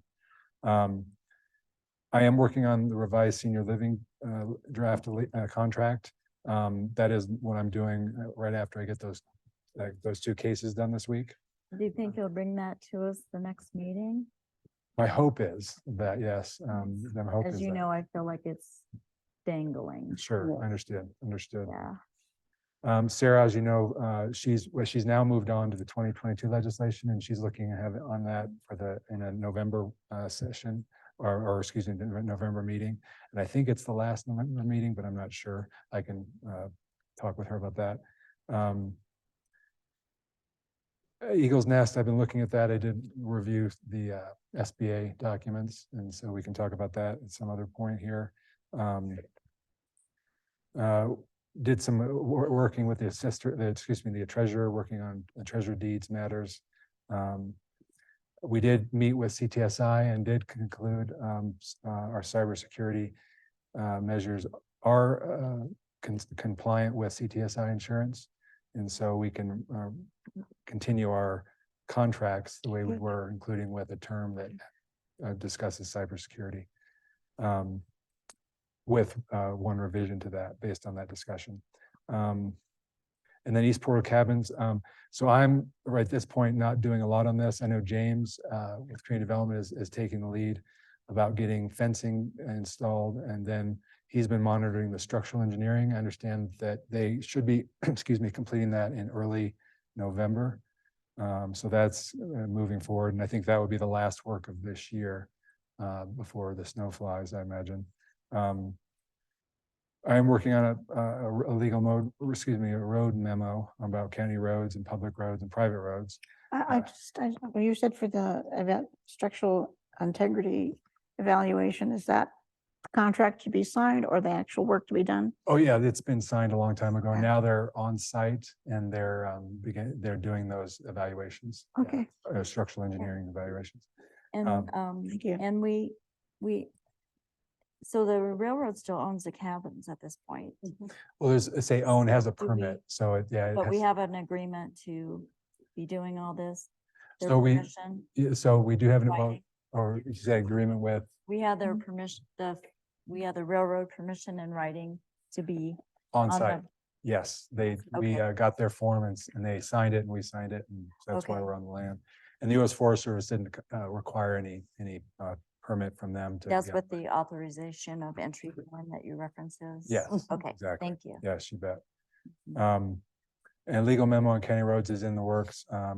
I may be borrowing from some other counties, but I'm reviewing other issues that this is a very big issue for counties. You can imagine we all have road issues. So Brad Dahlem with Blackhawk, engineer for Blackhawk, who's handling the Blackhawk water supply project. I did reach out to him on the questions that he had, that the board had, and he answered. I think you've seen those that I given those to you. I will send those to you. The main one was they may be able to get done. There is property, I think the property where the two reservoirs, the upper and lower Pickle Gulch, and we have Pickle Jar in the middle. I think I understand that that property is owned by Paradise Valley around there. And so anything that's done, I know that we talked about potential infrastructure and use of that, of the reservoir. That, I don't know if that's up to us, again, given that the property may be privately owned. I don't know if Ray knows differently, but we would need to look By into that. Paradise Valley, they own all of that on the map that we looked at. I think that's what I understood from, I think that's what I understand, but I'm going to be talking with him because I know we're coming up to the Yes. end of the Yes, October. please. Yeah. To confirm Yeah. it. Yeah, Yeah. absolutely. I'll try, again, I'll get a clarification of his answer, but. So the Blackhawk will be negotiating with Paradise Valley for that area. So we could just. If it's their Wh- property. Well, Their so property, the yeah. reservoir themselves, again, I think that site itself, but I think access, so the other lands around it would be something that they might have to negotiate to get, again, access for people to trails around there or parking or whatever it might be. So, Okay, so our request to have that capability is going to have to speak with Paradise Valley or Blackhawk or well, those two entities. I'm have gonna to- again speak with Blackhawk. They're about Bradley Dahlem, and then and again, I think we could find out pretty easily who owns ownership around there, Okay. and determine where if they are amenable to it, where we could put public improvements that like parking, Mhm. trails, Mhm. other things like that. So we're talking about things we talked about in the executive session now. That's okay? I think so. Yeah, I think we can talk about it right now. Okay. With that, yeah. Because I know that it wasn't unanimous that we, go in and create trails and things like that because there's a concern for the wetlands and potential fins there. And so I'm interested to know who owns the property. Right. Because I'd be interested in appealing to them to do an assessment of what the wetlands and potential fins are. Commissioner Berman and I attended a CCI topic, and it was about preserving areas like that, especially in the mountains, because they're at the source of water and they really increase fire protection as well as, there's the habitat part as well. And once they're destroyed, they're destroyed. And I thought it was really compelling to listen to the governor's office representative and the conservation angle too. Conservation And, Colorado. and Well, and they also that brought into that water quality and the watershed coming down, so that would all be impacted, especially if Blackhawk's putting reservoirs there. So that's something to consider as well. benefits that a parking lot doesn't have. Okay. Thank you. And then, and I apologize, I did not talk with Timberline last week, which I promised. Instead, I was talking with the coroner, and he had a death investigation, and essentially, I had to subpoena, or I had issued a subpoena for records of the phone records, so coroner Loudon could determine approximately when they stopped calling, which is usually using the phone, usually a good time when they might have passed. Again, he wanted to again identify the date and maybe even time of the person's death. So I did that and followed up with the CenturyLink and AT&T on those. So yeah. I know that Coroner Lovin was in yesterday expressing his dissatisfaction. He mentioned there's a hip camp going on, and he was looking for what the county has in place for enforcement, because his belief is that we don't have anything in place. And so he was investigating actually a death up there that appeared to be a suicide, but just in being on the property, he observed a lot of things that looked like they would be against code compliance. So I know he talked to community development about it. So if he hasn't spoken to you yet, I'm sure he will, because he just needs to have more information and maybe push for some more county regulation and enforcement for those hip camps Right. pop up. Right. Because my understanding in talking to him is there are more than one in the county. So the issue itself has been referred to community development, so that they'll bring me in here, and so I can go to them, I'll talk to them. Yes. And of course, the coroner Loudon, if he wants to discuss, we'll tell him where we're at on that. Right. Right. So, Yes. okay. Mhm. Well, that's all I have, commissioners. Thank you. Thank you. Thank you, Attorney Benning. Next on the agenda is County Manager Rear's report. Thank you, commissioners. Just to follow up on what was just said, I had a conversation with community development. They're aware of one hip camp near Rollinsville that they are working to resolve. I'm not aware of any other ones, but I will have that conversation with them soon. He knows the exact locations. Perfect. There. All right. So working off the report that's provided to you, obviously the focus has been working with the commissioners on the budget and going through those questions and issues that have arisen. Staffing compensation study, we're still looking forward November 7th, so 2 weeks from today. The core team, which involves Human Resource Director Shanda Johnson, Joe Allaire, Finance Director, and Sheriff Armstrong, met this morning to go through the staffing or the compensation study. So it's near final.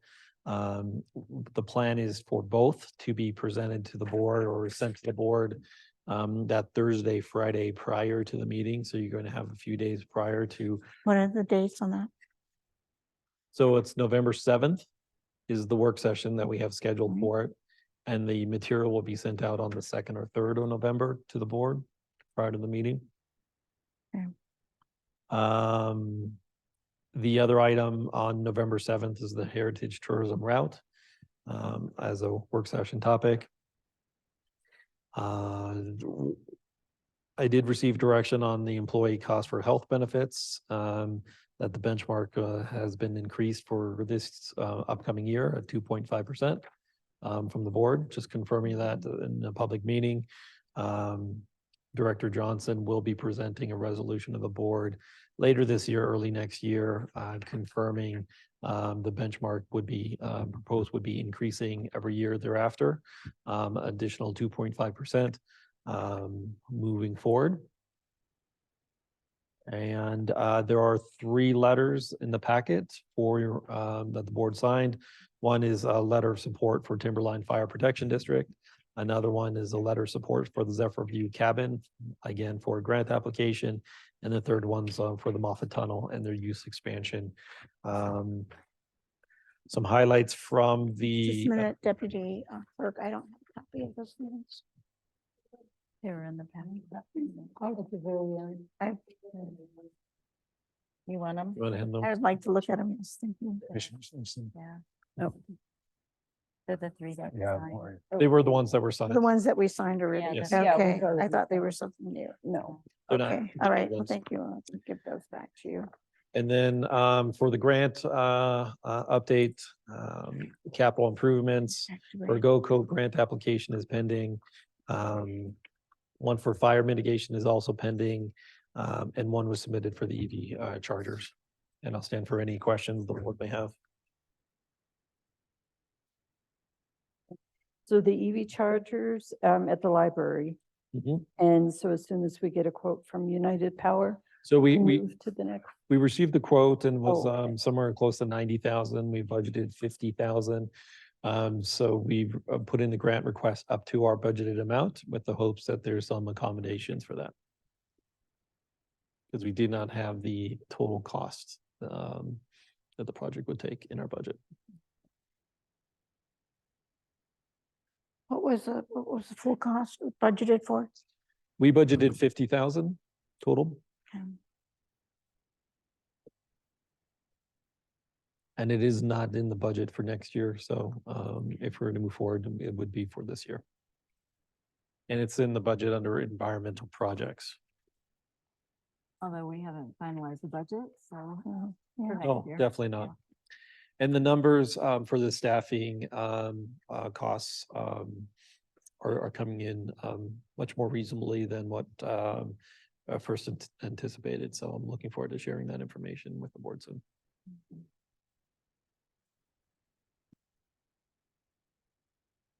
Thank you for your report. County Manager Rears. Next on the agenda is the Commissioner's report. Commissioner Berwin, would you like to go first?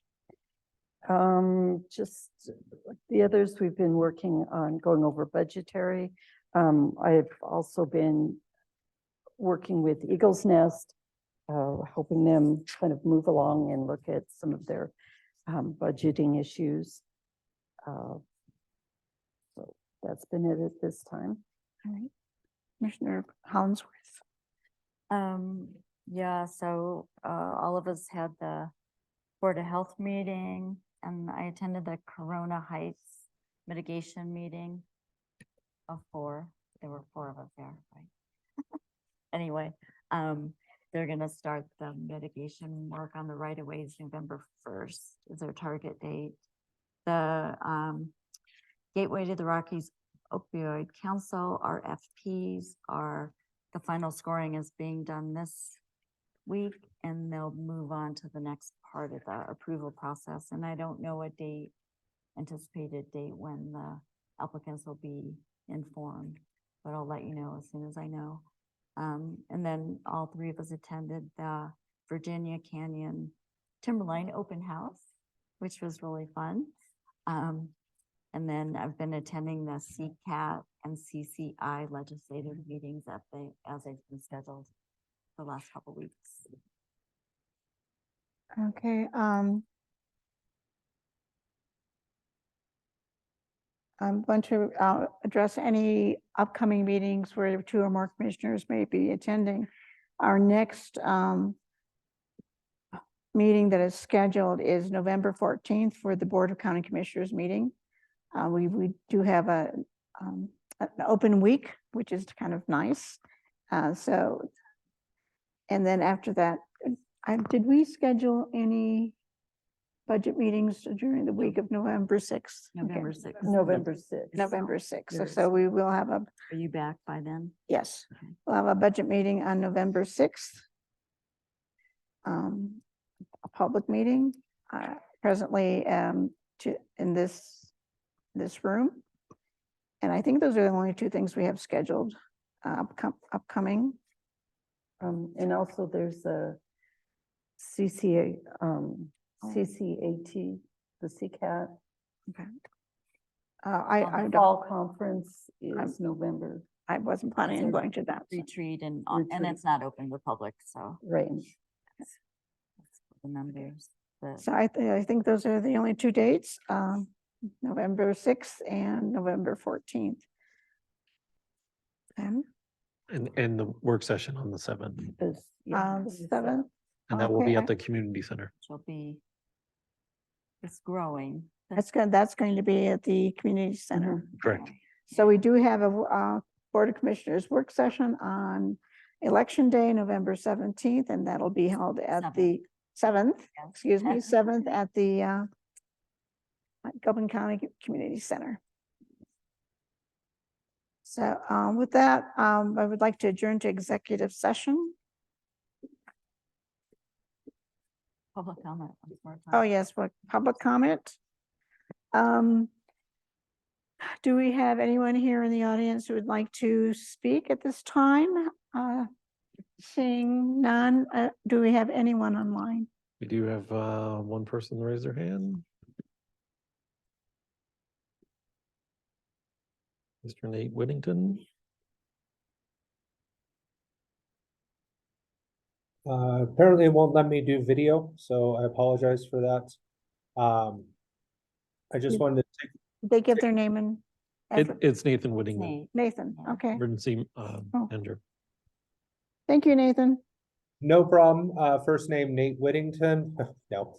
I just wanted to take a few minutes, and thank the board, thank the county attorney, manager Rears, Lindsay, for everything over the past, 4 years. It has been a great time working in Gilpin County. I wanted to make sure that, I express my gratitude, to all of you, and I look forward to working with you guys all in the future. Thank you for everything, and I know that the 5 years will be, can't believe it's gone gone so fast, but thank you for everything, and at some point in time, I'll swing down there and say goodbye, but my last day with Gilpin County will be November 2nd.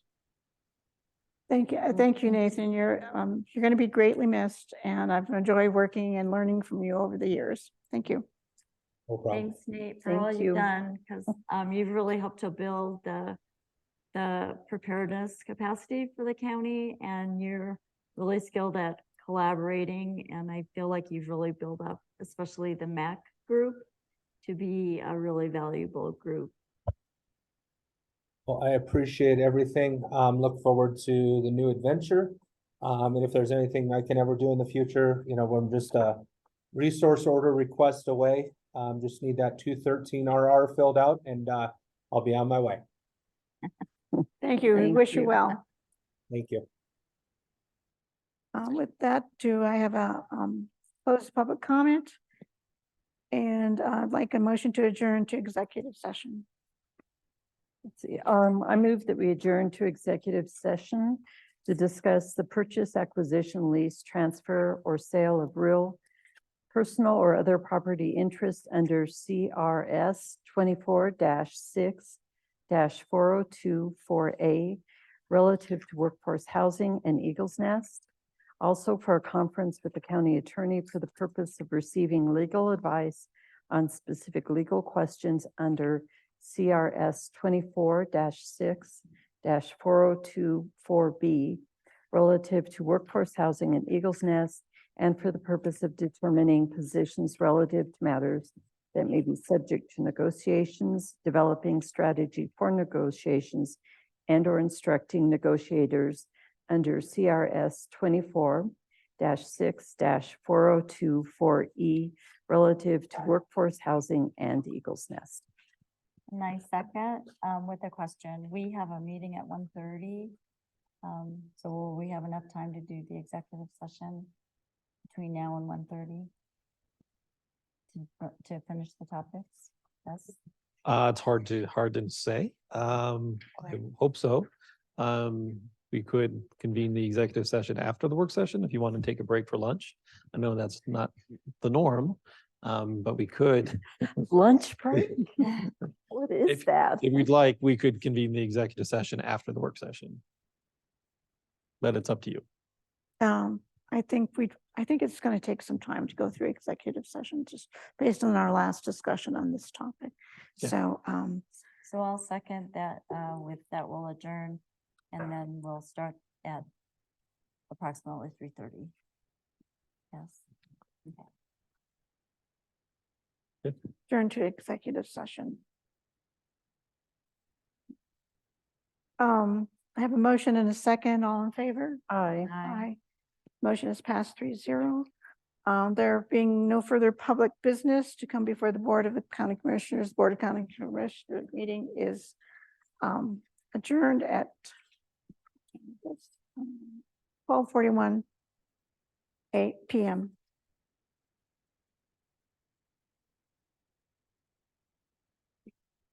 You look dazed.